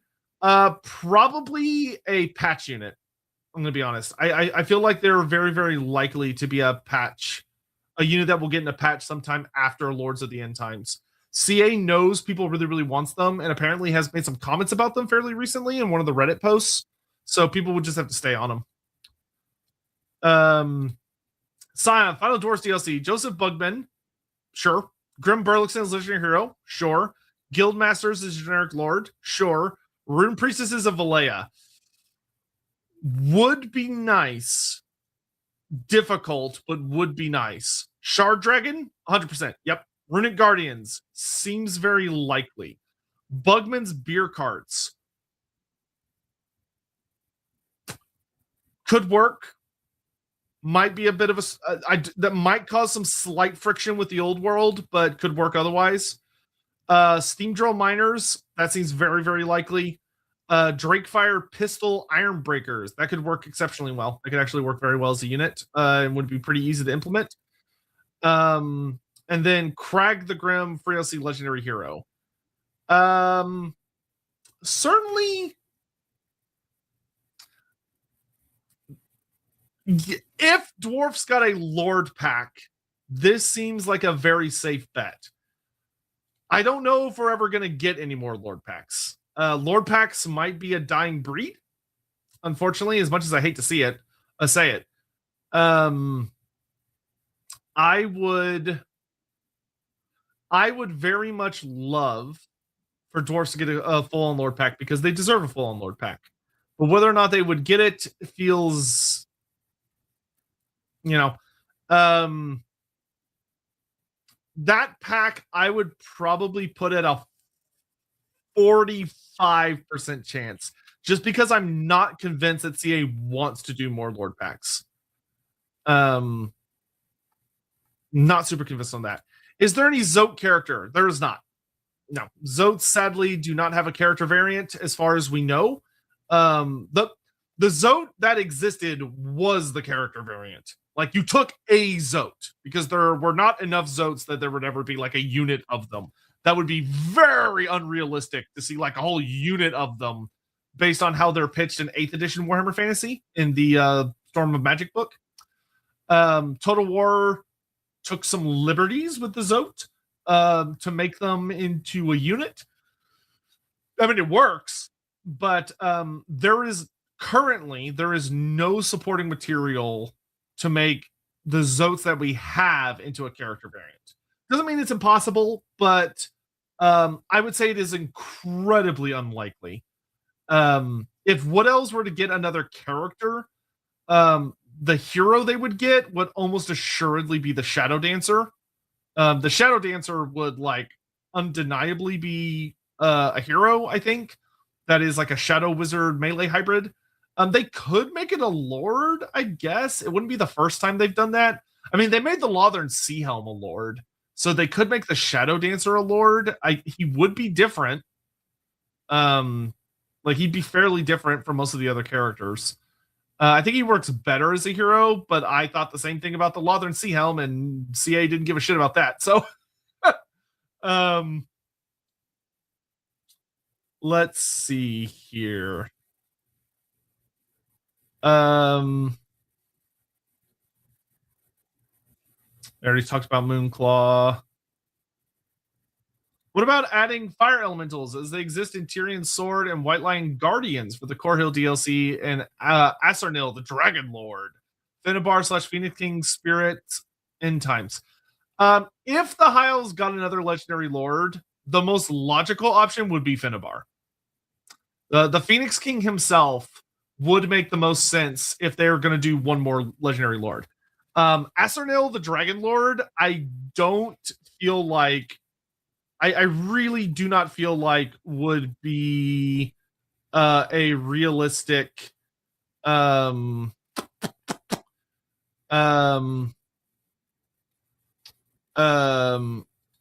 don't think it's very realistic because he's a Dogs of War character.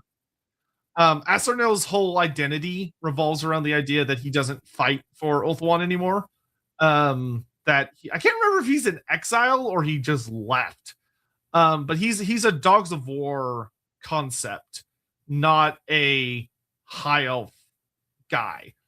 I don't think he would work in the high elves roster, especially because he would just be a shittier Emmerich. Like, I don't know why you'd take him.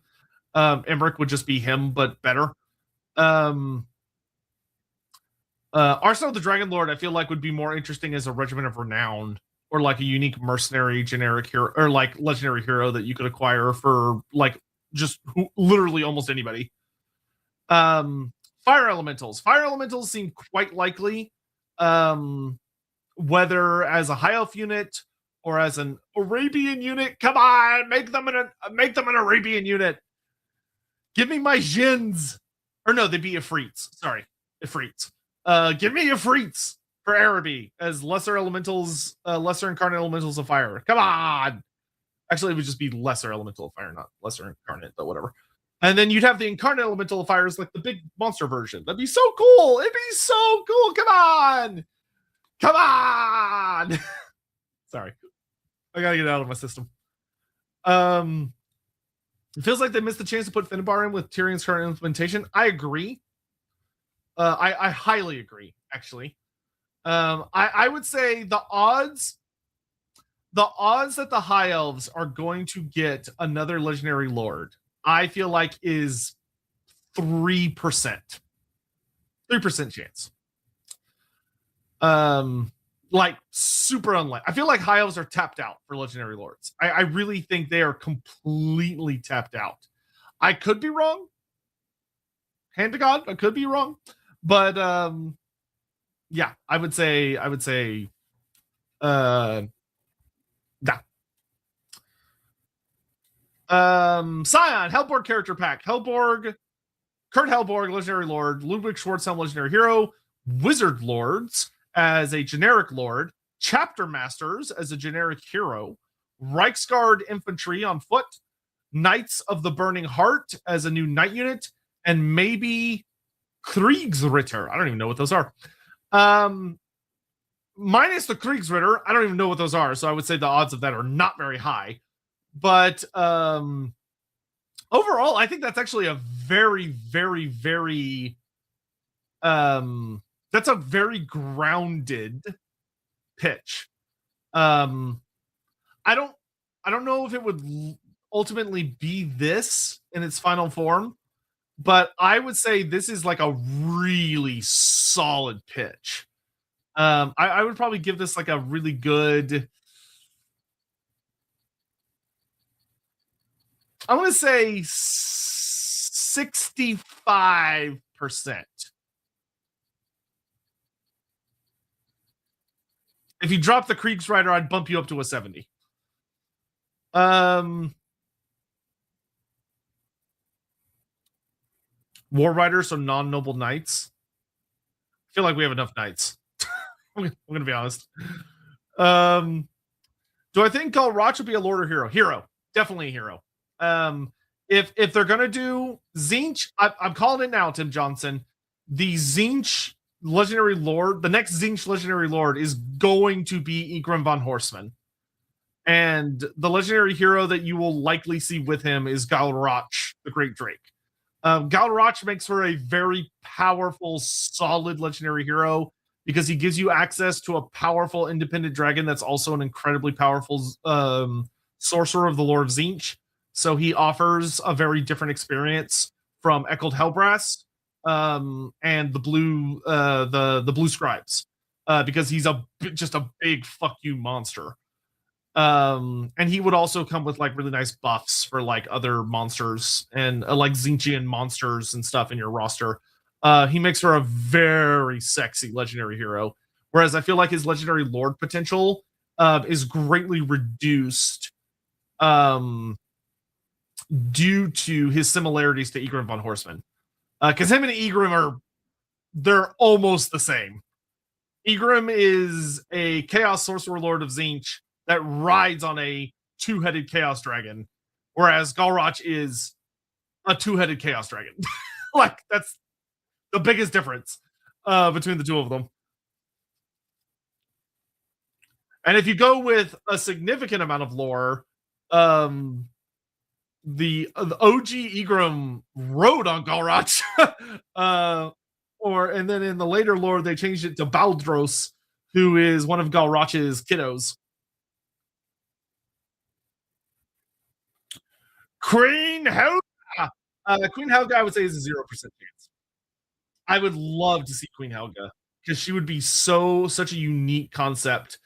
I feel like the only chance of us seeing a female dwarf, I feel like literally the only chance we have of a female dwarf is if we get the Rune Priestess of Valea as a generic lord or a generic hero. Yeah. Vorag and Zacharias the Everliving. Zacharias the Everliving and Vorag Bloody Tooth. Zacharias, I feel like, has a very, very, very solid chance. I would put Zacharias at like a 70 to 75% chance. Just because vampire counts have a lot going on. They deserve much more, but they do have a lot going on. Vorag Bloody Tooth is a bit tougher. He has some rather stiff competition for the Strigoi guy, because you've got Vorag Bloodytooth, you've got Gashnag the Black Prince, you've got Ushoran, technically, though I feel like Ushoran is completely off the table because he's an AOS character now in the Games Workshop. I do not think we'll let Creative Assembly double dip like that. I could be wrong, though. But Vorag, I would probably put it like a 30% chance. But I think like a Strigoi Legendary Lord, I would also put it a 70% chance. Hello, just joining for a bit. Have we spoken about Famir? If by Famir, do you mean like Muna Mim as a Legendary Lord specifically, or do you just mean like more Famir content? Like just more goodies for Famir? Which really the only thing they could realistically get would be a Legendary Lord and a generic Lord. Like Muna Mim and then like Famir Matriarchs or Famir oh my god, I forgot what matriarchs are called. Mirgs. Came back to me. Yeah, Mirg would make for a very successful generic lord. And Muna Mim would make for a very successful legendary lord. I would put that if you drop Muna Mim and you just, or if you're just talking about Mirgs, I would give you like a 33 to 40% chance success. If you're talking about Muna Mim specifically, I'd have to kick you down to a 10% success chance. Just because she only exists, unfortunately, she only exists in the roleplay game, which means that she's like a second-hand source, not a first-hand source as far as Games Workshop is concerned. She's a licensed property source, which means she's not super canon. But we can pray that Games Workshop realizes how peak she would be as a legendary lord. Because like in a perfect world, we get like Muna Mim as a legendary lord. You get the Famir Matriarch or the Famir Mirg as a generic lord. They get a new lore of magic, being like the lore of the Fens, or the lore of the probably the lore of the Fens. And then we could like for units give us like the Basilisk, Famir Shurls, which Famir Shurls are like the lowest totem pole. They're like the equivalent, like culturally, they're like the equivalent of like goblins or skinks, but they're not that small. Like they're still Famir. They're still reasonably big. But they're like the slave caste. And then you could do like a Fen Beast, because Muna Mim does use Fen Beasts, and the Fen Beast of Albion would be like a super cool addition. So like Fen Beast would be really fun.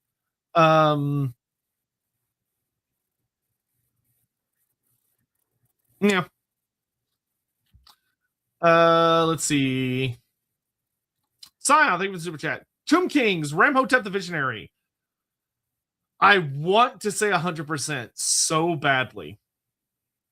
It depends on what all the Tomb Kings get in the Lords of the End Times. We don't know what all they're going to have yet. We know they're not getting like any legendary characters though. So like Ramhotep and the Herald Nakoth and Prince Apophis have yet to come to the game. And those are the three remaining like named characters from the 8th edition army book.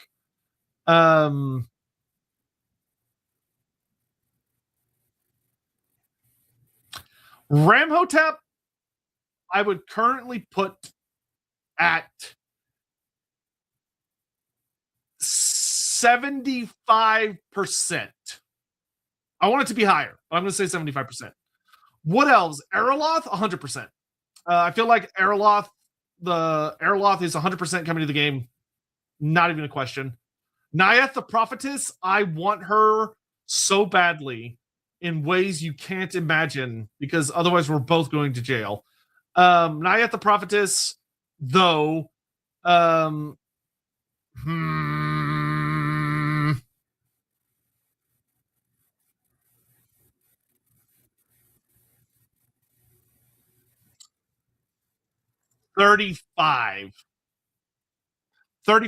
chance for Nayeth the Prophetess. I wish it was higher. Vampire Coast, Vangeist, and or a Jade-blooded legendary lord. Please God be 100%. I feel like it's like 10%. I feel like the Vampire Coast getting anything at this point is like a 10% chance, but I want it to be 100%. God damn, I want it to be 100%. For just the Vampire Coast deserves a character pack so badly. Like Lord of the End Times is coming out with so many goodies, the Vampire Counts and the Tomb Kings, and the Vampire Coast are just over there like, can we please have something? And they're like, no, quiet. Yeah. If Airloft comes, does he get his half god kid? No, because they never manifested in Warhammer Fantasy.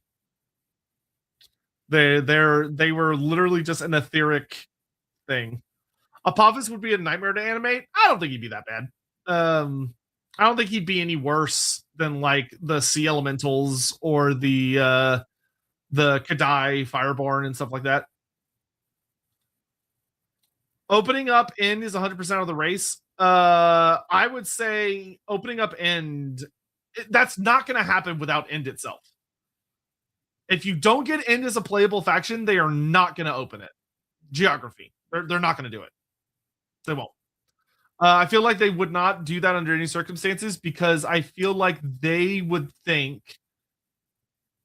if I were CA, I would probably feel like if I opened End or Koresh without them being playable, that would just immediately result in the community feverishly assuming to a nightmare degree that that like those are guaranteed, and if we don't release those, they're gonna feel betrayed and like we've gone evil.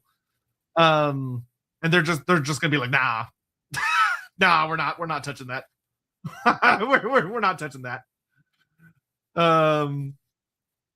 Not touching that. I feel like they're not gonna do it unless Egil Steersborn. I don't think Egil Steersborn is very likely. I think he is very, very, very unlikely. He's more famous as a Black Library character than almost anything else. And that being said, like, admittedly, there's more written about him than there is about Munamim. I'd probably put him in almost the same category as Munamim, though I think he brings a lot less to the table, especially because he's a dedicated god character, which Norska avoids. Norska's characters are all undivided. If Egil Steersborn showed up, I feel like he'd be more likely to be a Khorne character than a Norska character, to be honest. But I'd put him at 10%. So I already answered that. Scion, Egrimm character pack, which I already talked about earlier today. Egrimm, yes. Galrach, yes. Generic Lord, I would bet Cult Magus. A Cult Magus would make a lot of sense as a good generic Lord option. That would specialize more into rituals and demon summoning and like weird gimmicks to make them stand out from the Sorcerer Lord and the Demon Prince. Generic hero, you probably won't get one. You'll probably just get a generic Lord and not a generic hero. But you get Galrach as kind of your compensation. Azure Princes or something like that. So like an elite infantry unit. Yes.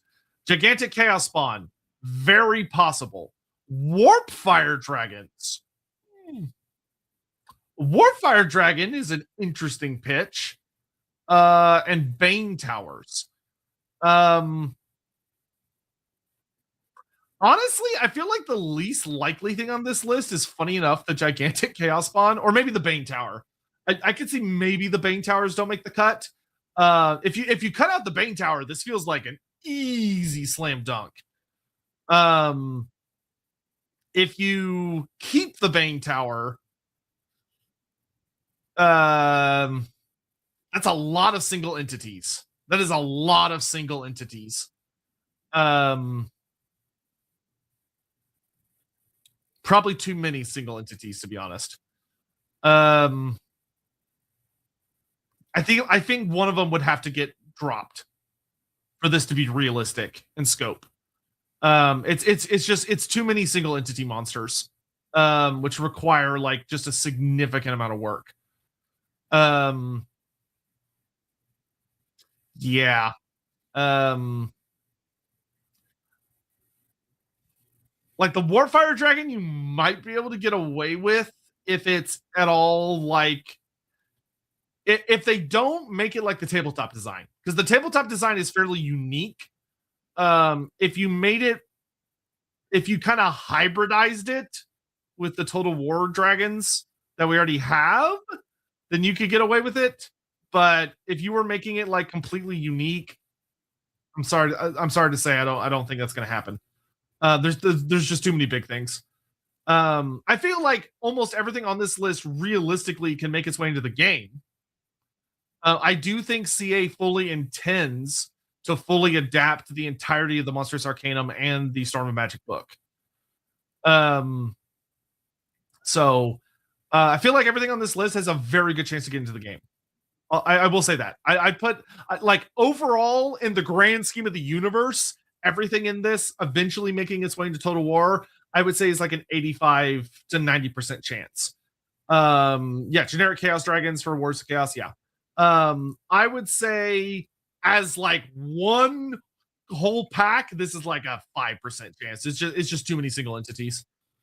For a character pack. If you're dealing with like a Lord pack, you could have that many single entities. But as a character pack, it's too big. Cyan, Chaos Dwarf Copium, Shartor the Executioner. Okay, we're already at 0%. Or like we're already at like maybe a 1% chance. Shartor, Games Workshop has confirmed that Shartor is considered an Age of Sigmar character, not a Warhammer Fantasy character. So you'd have to get them to change their minds, which is very difficult to do. That is very, very hard to get them to change their minds. Granted, this conversation with them was probably like 4 years ago now.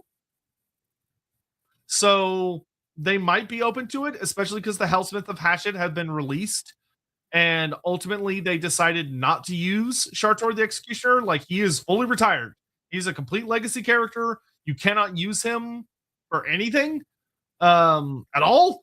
He is not in Age of Sigmar. The Hellsmith of Hashut, he doesn't exist. It's not even that he's not playable. He doesn't exist. He didn't get mentioned. There's no lore about him. Nada. So maybe in light of the Hellsmith of Hashut release, Creative Assembly could approach and ask to use the character and get approved. Yeah, so Shartor the Executioner, good work. Legendary Hero Reichart the Unbreakable, sure. If you could get Shartor through the door, everything else is easy. Like everything else on this is super duper easy, barely an inconvenience. If you could fit Shartor's fat ass through the door, if you could just convince Creative Assembly to revisit the Chaos Dwarfs, then you're good. You're golden. Like once you've hit that mark, you're awesome. But unfortunately, I feel like just getting them to revisit the Chaos Dwarfs in any substantial capacity is currently in my brain probably sitting at like a 5%. It's very, very low chance. Bioflood, will Miao Ying get a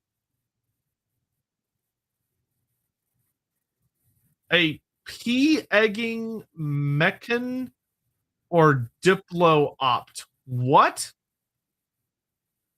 I can't tell if P-egging is a thing or if you meant to say pegging and you accidentally included a space.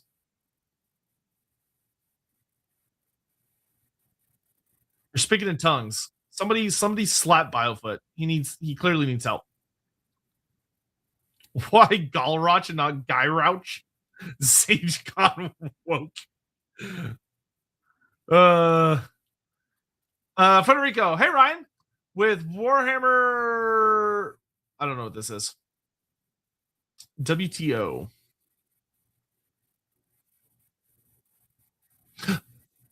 Oh, it's Old World. With Warhammer the Old World doing the 1.5, maybe they will do properly Border Princes in Talea and Estalia? Can we get Dogs War in Talea and Estalia in Total War? Or do we have 0% chance hopes of that?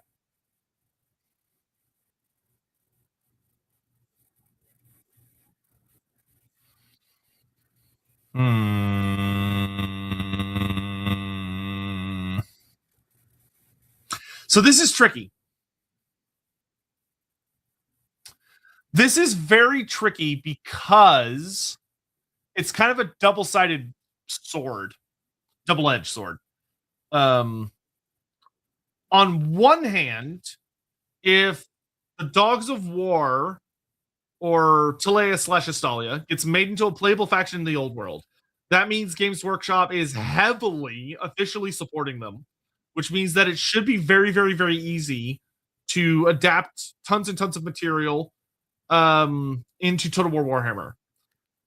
But on the monkey's paw, or the other hand, they will be purely an old world faction. And ever since the old world came out, Games Workshop has been very particular about not allowing Creative Assembly to use anything from the old world in their game. They've been very staunch about that. They have allowed them to use things that were built for Total War Warhammer before the old world came out, which was Kislev and Grand Cathay. But everything that has come out since the old world released, so like the Tomb King Necrolith Bone Dragon, Bretonnian Foot Knights, like all that other nonsense, they have, as of last I heard, they have stood opposed to it. So it's a bit of a catch-22. The more, if Games Workshop develops stuff for it, then great. But at the same time, if GW says, oh, wait, no, you're not allowed to use that because it's old world, well, then we're fucked. So I don't know. What I will say is this. I feel like there is a very genuine 60% chance that you get Telea via the Dogs of War in Total War Warhammer 3 before the end of its life cycle.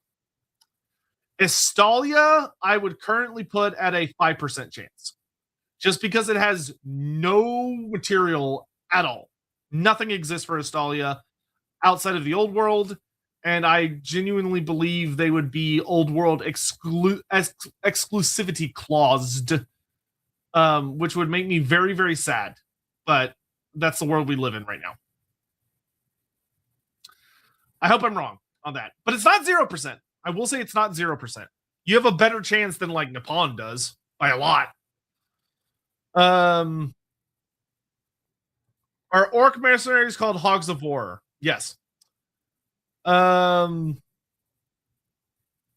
Monkey's Paw Curls Games Workshop brings back Shartor but makes him old world. That would actually be very funny. It would suck, but it would be funny. He meant, will Meow Ying get a pegging mechanic or diplomacy's option? You can already find that mod on whatever that website is where they put mods that aren't allowed on Steam. Colby, how you doing? What would say the odds on Albion, Lakemen, Sartosa, Southlands, Beastmen, and Centaurs? Love the channel. Wow, you are really going for like the absolute gutter right there. That is you did just pitch a gutter ball, I think. Albion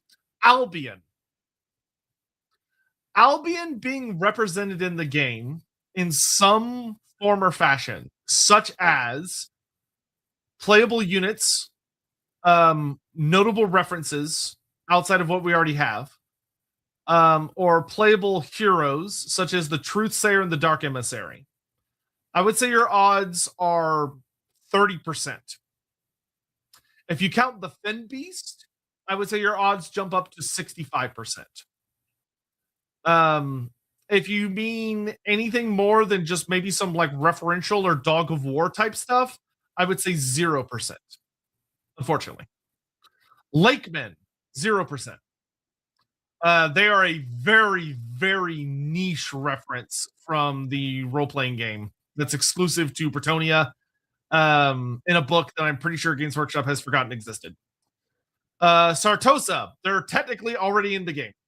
If you want them to get more complex than that, you're going to need a Dogs of War DLC, which would then maybe get tacked on to Aranessa and make her more of a half and half faction. I'll put you at probably like a 20% for that. Southlands, 0%. Beast Fiends, 0%. Centaurs, 1%. 0.5%. 0.5%. Can Archaon be defeated by T-posing on him? If we were hurtling you at like Mach speeds, like near the speed of light, yes. Anything less than that, no. Donovan, just thought of a nightmare curse scenario. Games Workshop releases End Koresh upon Araby and updated southern realms for the old world, then says CA can't use them because they're old world. Yeah, I have had that nightmare many times, actually. It's a reoccurring nightmare that I have on a regular basis. And I hate it. I hate that it feels realistic. Do you think that would ever expand the Southern Chaos Space? It's not impossible. I don't think it's super likely, but it's not impossible. I would give this a 20% chance.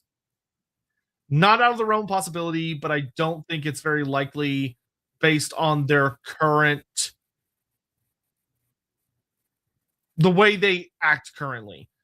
CA has been very, very hesitant, extremely hesitant to expand the Immortal Empires map. Did I get your super chat about Araby? No, I think I missed that one. Oh, lordy. Hopefully it's not too far back. Oh, dear. Will we get a Trolls Lorebeards episode? Yes. Yes. Yes, you will. I don't know when, but yes. Donovan, would you mind just retyping it? You don't have to do the bits. Just retype it as a normal message because I don't know where it is. Oh, no. Somebody got it. Thank you. I've said it before and I'll say it again. While I would hope GW would make a really thorough and interesting version of Araby, personally, I think if GW avoids most of the big stereotypes, obviously racist stuff, most Muslim/Middle Eastern people generally won't care that much, especially if they go out of their way to be less explicitly Arab and more of an amalgam of desert cultures. And if they worried about racists getting mad, fuck them. Yeah, I agree.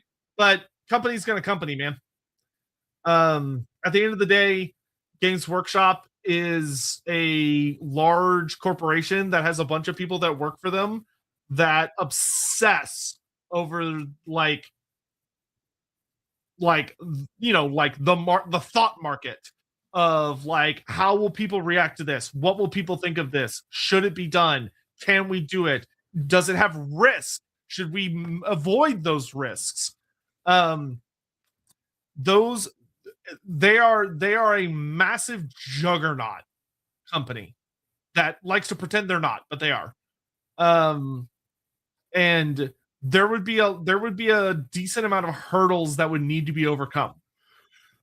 But all for the best. Scion, Mung the Brutal, for legendary lord for Cathay, plus the Leering Devil roster based on the old leak that's proved mostly accurate with Bashivan or Tigers. I would say that's 100%. I would say that's 100% because the leak was way too accurate. It was way too accurate. What are the odds for Kretch Half Dead as a legendary hero for the Vampire Coast? 0%, in my opinion. Honest to God, I feel like that's a 0% chance. He's too different. To have like a Skaven undead character in the Vampire Coast roster, I think would immediately lead to a lot of demands in the community for then he should come with Skaven undead units. Like he needs to have Skaven undead. Like if you have a Skaven undead character, he should have Skaven undead units. And then if you make Skaven undead units, well then where do you stop? And wherever you do stop, there's going to be people pissed that you stopped there. They would be much safer using like Vangeist as a legendary hero because then he's just like a powerful melee ghost character, which that's easy. And people would still like it. Crimlo the Goat, 0%, because thankfully we don't live in Hell World. And Hell World has Crimlo as a legendary lord. Fuck Crimlo. Think it's possible they would make the campaign map so that is infinite / no borders like Civ? No. No. Nope. 0%. Absolute 0%. They have, I honestly think they have pushed the capabilities of the campaign map in that way as far as they can. I think the best thing we could hope for is that they stretch the map further north or perhaps further east. But I know for a fact the map cannot go any further west and it can't go any further south because the bottom left corner of the map is basically the 0 point.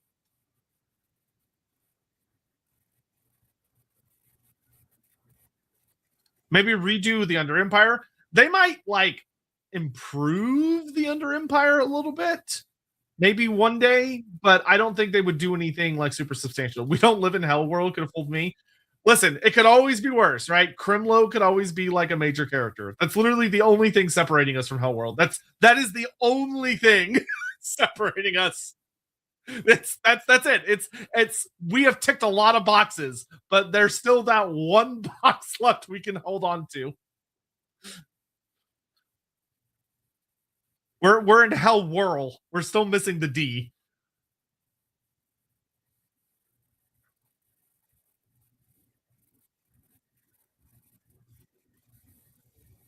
I feel like with the tech they're making for 40K, it should become possible. That's not how that works. 40K is on a brand new engine. You can't. Nothing from 40K will be able to backport to fantasy. It won't. It don't work that way. It don't work that way. So Warhammer Fantasy, you have to remember that Total War Warhammer is like the most monstrous set of spaghetti code ever conceived. It's 3 games forced into a coat shambling around like they're one game, and it is a fucking mess. What about new faction end times elves united with the end times units and avatars? 0%. Absolute 0%. Belinar the Wise of Hoeth is the only thing on here I think is even remotely possible. I don't think they're going to do Eternity King Malekith. I don't think they're going to do the avatars. I don't think they're going to do any of that. I would say 0%. The only way I can see this happening is if they introduced a new end time scenario. Like they're doing the Resurrection of Nagash as like one of the big scenarios, and there's like Archaon's big scenario. Maybe one day they'll do like a big elf scenario, which would be like they could do the Eternity King scenario, but I don't think it would be very popular. I think most people would prefer if it's just like the various individual elf factions going batshit crazy. Well, actually, no. Honestly, I think it's like a big in-game scenario. Having the 3 elven races unite and attack everyone else would be kind of sick. I'm not gonna lie. That would be kind of based. I don't think it's super likely though, because I think they're aware of how unpopular it is. Do you think they will ever rework the Demons of Chaos? I wish. I've already made I think 2 videos about it, and I'm already planning a third. Because I'm basically just gonna keep doing it until they give in, hopefully. But right now I would put that at like a 2% chance because there'd have to be money involved. There'd have to be a financial incentive for them to do it because it would be a lot of work, and I don't think they want to. I don't think they're going to want to do it for free when it's only a single legendary lord that barely anybody plays. I fucking hate the Demons of Chaos as they currently exist. God, I hate them so much. Oh,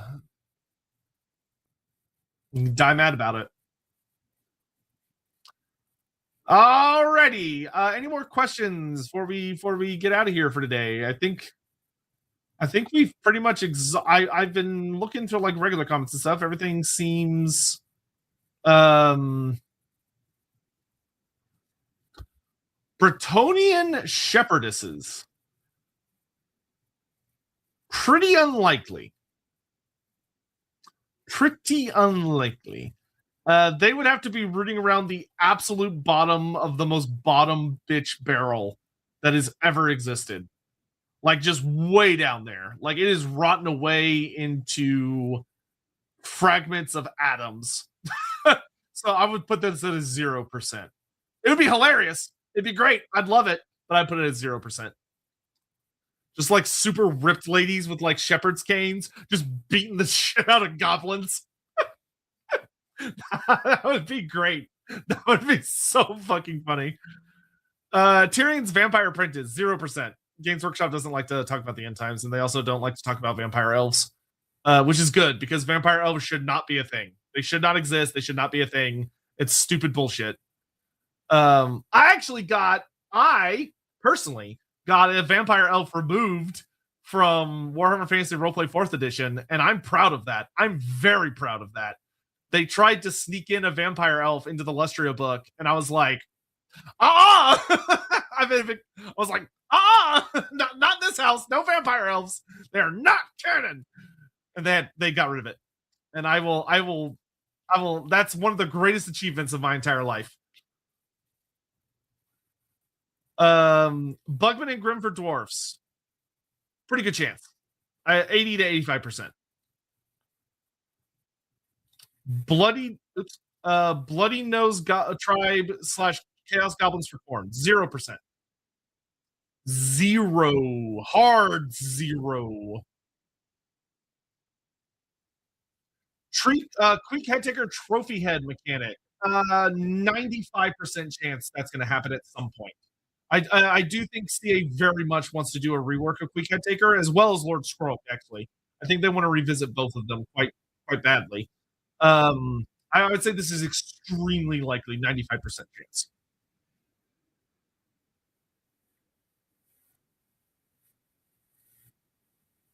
Sky Titan, 0%. I don't think Games Workshop would allow that. What about Matmacy's Vampires? Directly manifesting into Total War, 0%. I don't think Games Workshop has any intent of ever developing Matmacy's Vampires. I could be wrong. I could be totally wrong. But that would have to happen after, I think, the Southlands was developed to have some sort of notable culture or faction in it for the vampires to then be a predator on. I think they're intending to just leave them as a make up your own shit vampire. Reichsguard on foot.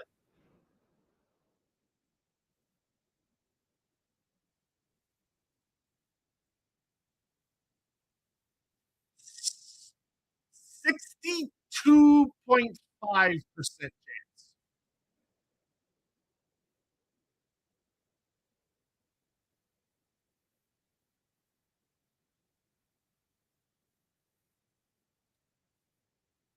Sign of the Emperor, Black Library Legendary, a Black Library character pack. No units, just legendary heroes like Bruno the Bounty Hunter, Genevieve Dudonné, Matthias Stolman, etc. Would be fucking goated. If they could get approval, to do a partnership with Black Library, so Black Library was like participating in some sort of event, and there was like a cross promotion, I feel like this would be guaranteed.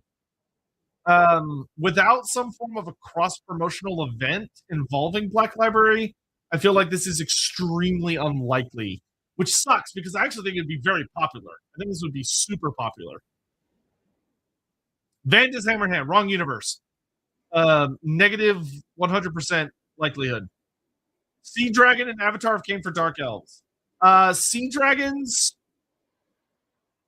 30% chance. Avatar of Cain is in the statues being animated, 25% chance. The Last Sky Titan, 0% chance. It's too much effort, I feel like, for a unique, for like a one-off. It's just too much effort. Your best chance is like Bone Grinder Giant. Warhammer Online stuff in Total War. As like a direct callback reference, 0% chance, I think. Things that are taken from or inspired by Warhammer Online, 100%. It's already happened. It's going to happen again. Krakenfells, 0%. Dwarf golems, known as runic guardians, I would say 99% chance. I think it's incredibly likely, staggeringly likely. But I don't know at what point or in what form. I think it's extremely unlikely we don't see those. Andy Law getting a cameo. God, I wish. I feel like that's like a. If they watch Lorebeards and they love Lorebeards, maybe. I'd probably put this at like a 15% chance. Forest goblins with the spider god mechanic. I spoke about this earlier. I would probably say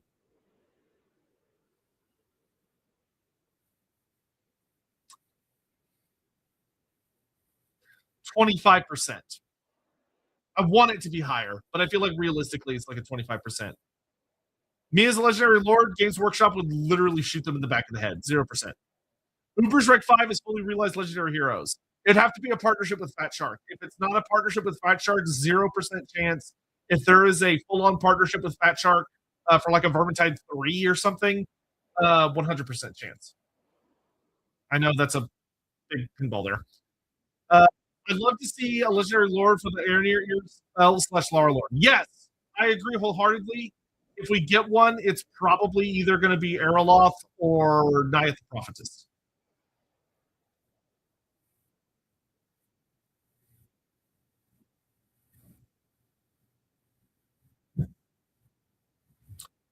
Sorry you came late. Never need to apologize. I just appreciate you showing up at all. I really do. I really appreciate you taking the time out of your day to come hang out with me. It means the world to me, honestly. And I will say that that's what the VOD's for. Andy Law is a legendary hero only for Geld. God, I would kill to see that. I mean, Andy could, in a way, be inserted into the game, but it'd have to be clever. It couldn't be super over the top, I feel like, or they'd get in trouble. They'd have to use his alternate name. Because there is an Andy Law if you in Warhammer, but I think his name is I think it's like Andreas Richter, I think is his name. I forget what the character's name is, but there is an Andy Law in Warhammer. You just have to. He's a lawyer, I think. Gorfang Rockgut would be fun. Make him able to trade. I 100% agree. I feel like he's a bit more likely than the Spider. I would put Gorfang Rockgut nowadays at probably a 50% chance. Godmark Beastmen characters, heroes or lords. I would say that's a 0% chance. I wish I was wrong on that. I would love to be wrong on that. If they did a like if they did like the Lords of Chaos thing that they did for the Wars of Chaos for the Beastmen, that would be so fucking awesome. That would be the coolest fucking thing they ever did. If they made it where like there were unique versions of the all of the different unique versions of all the different Beastman types, so like Ungors of Khorne, Ungors of Tzeentch, Ungors of Slaanesh, etc. That would be the coolest fucking thing. I don't think they're gonna do it, but it would be so good. Any faction for the dual mechanic for Three Kingdoms? 0%. It's too complex of a system, and it wouldn't make sense to implement it for only one faction. It would have to be like a significant addition to the game, and I just feel like it's not going to happen. Andy Richter, the Swedish German. I don't know. I don't know. Don't ask me. Someone have to look it up. Sign of the Emperor, Skaven Lord Pack, Lord Nurglich. 2 generic lords, master mutators, and the plague pontifex. No generic hero. Units being rat riders, rat spawn, rotten rodents, and the burrowing behemoths. That's a lot of very cool but incredibly niche shit. 13% chance. Yes. Very low. Not impossible. And there are various things of this. There are things in this that might be in the upcoming Lords of the End Times, because you bet your butt Thankful is one of those characters.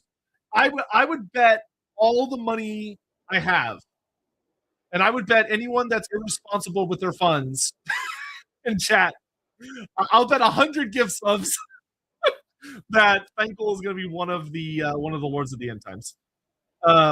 So this would be yeah, we'll see. Sean DeWolf, anti-laws and auxiliary, a special cartographer. He gives you campaign movement range and reduced vigor loss and forced march. I would probably say he gives you an increased campaign movement range and increased line of sight on the campaign map. I think would be the best way to do it. That would be super cool. I would love to make that happen, but it's tricky. And if we were dumb about it, it could potentially get us in trouble. Maximilian Scriber and Nori Snowspider. No, Snorri Nosespider. Chance to be represented somehow in game, 75% chance. Chance to be playable legendary heroes, 0% chance. I genuinely think it's 0%. They're relatively minor characters from a very famous series that's already represented substantially in game. If they had their own books, like if they had their own trilogy of books about them, I think you could get them. But I think they're just too minor to be represented as like full-on playable characters. What about Kabanda? 0%. Fuck Kabanda. 0%. I should ban you for even bringing them up. 0%. Female models for college mages. Maybe when we get the wizard lords, maybe they might be ladies, kind of like they did for the high elves. Not impossible. I would say it's not super likely, because they tend to take inspiration from the tabletop minis, and the tabletop minis for the longest time were just a sausage fest, unfortunately. I would put this at a 30% chance. Kanto the Unsworn is a chaos hero. I love Kanto the Unsworn. Unfortunately, I think the Warriors of Chaos suffer from extreme bloat. I feel like if you were going to get an undivided character, the most likely option would be the Herald, Archaon's Herald. Whatever the fuck his name is, apparently. Starts with a V. Vardic Crumb. I remembered. No one typed in chat. I remembered first. Vardic Crumb the Conqueror. I feel like he is extremely likely. Anyone that is not him, that's undivided, I think is a 0% at this point, unfortunately. I could be wrong, but I feel like it's a 0%.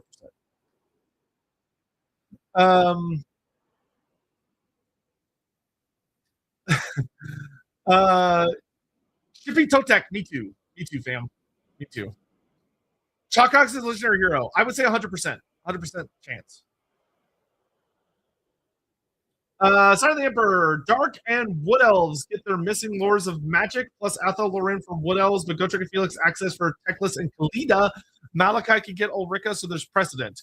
I mostly agree. The lore of Athel Loren, that's tough. I feel like if Nayat the Prophetess got made into a legendary lord, you could get the lore of Athel Loren. Without her, it's not going to happen. So I would say everything except the lore of Athel Loren, I would put a 100% chance. The lore of Athel Loren, I would put at a 20 to 25% chance. Army Painter percent chance. Probably like a 2% chance. Maybe a 5% chance. Not high. Sorry to say.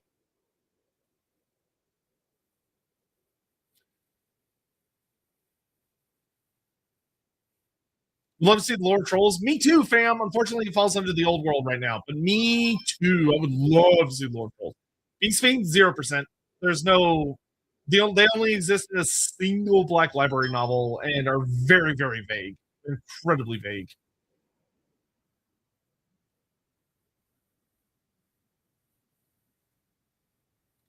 Naval battles, 0%. 0%. It's too much work for them, unfortunately. I'd love to see it, but... All right, my dudes. I know technically we would have another 30 minutes, but I am very, very hungry, and we are starting to go in circles. So I think we're going to go ahead and call this stream here. However, my plan is I'm going to go get dinner. after I eat dinner, I am going to return to play some Final Fantasy 14. My intent is to be back in less than 1 hour. Less than 1 hour. A child of Ulrich to go with Middenheim, 0%. Unless it's an ancillary. An ancillary, 40%. But as like a unit, 0%. But I do want to thank you all very, very much for joining me today. I want to thank you all so much for coming out to hang out for the stream. As a reminder, I will be doing a live reaction to the Warhammer stream on Friday, being hosted by Games Workshop. I just put out a video about that over on the Loremaster of Sotek channel. I'd love for you to go over there and give it a watch if you're so inclined. I'd actually really, really, really appreciate that if you consider popping over there and giving that video a view or whatever. I also, apparently there's like a Total War stream tomorrow or something. I think I heard from someone. I'm not sure how true that is. If that is true, I guess I will watch it. I'm not sure what all is going to be in it, but I'll give it a look-sees. If that's not true, then never mind.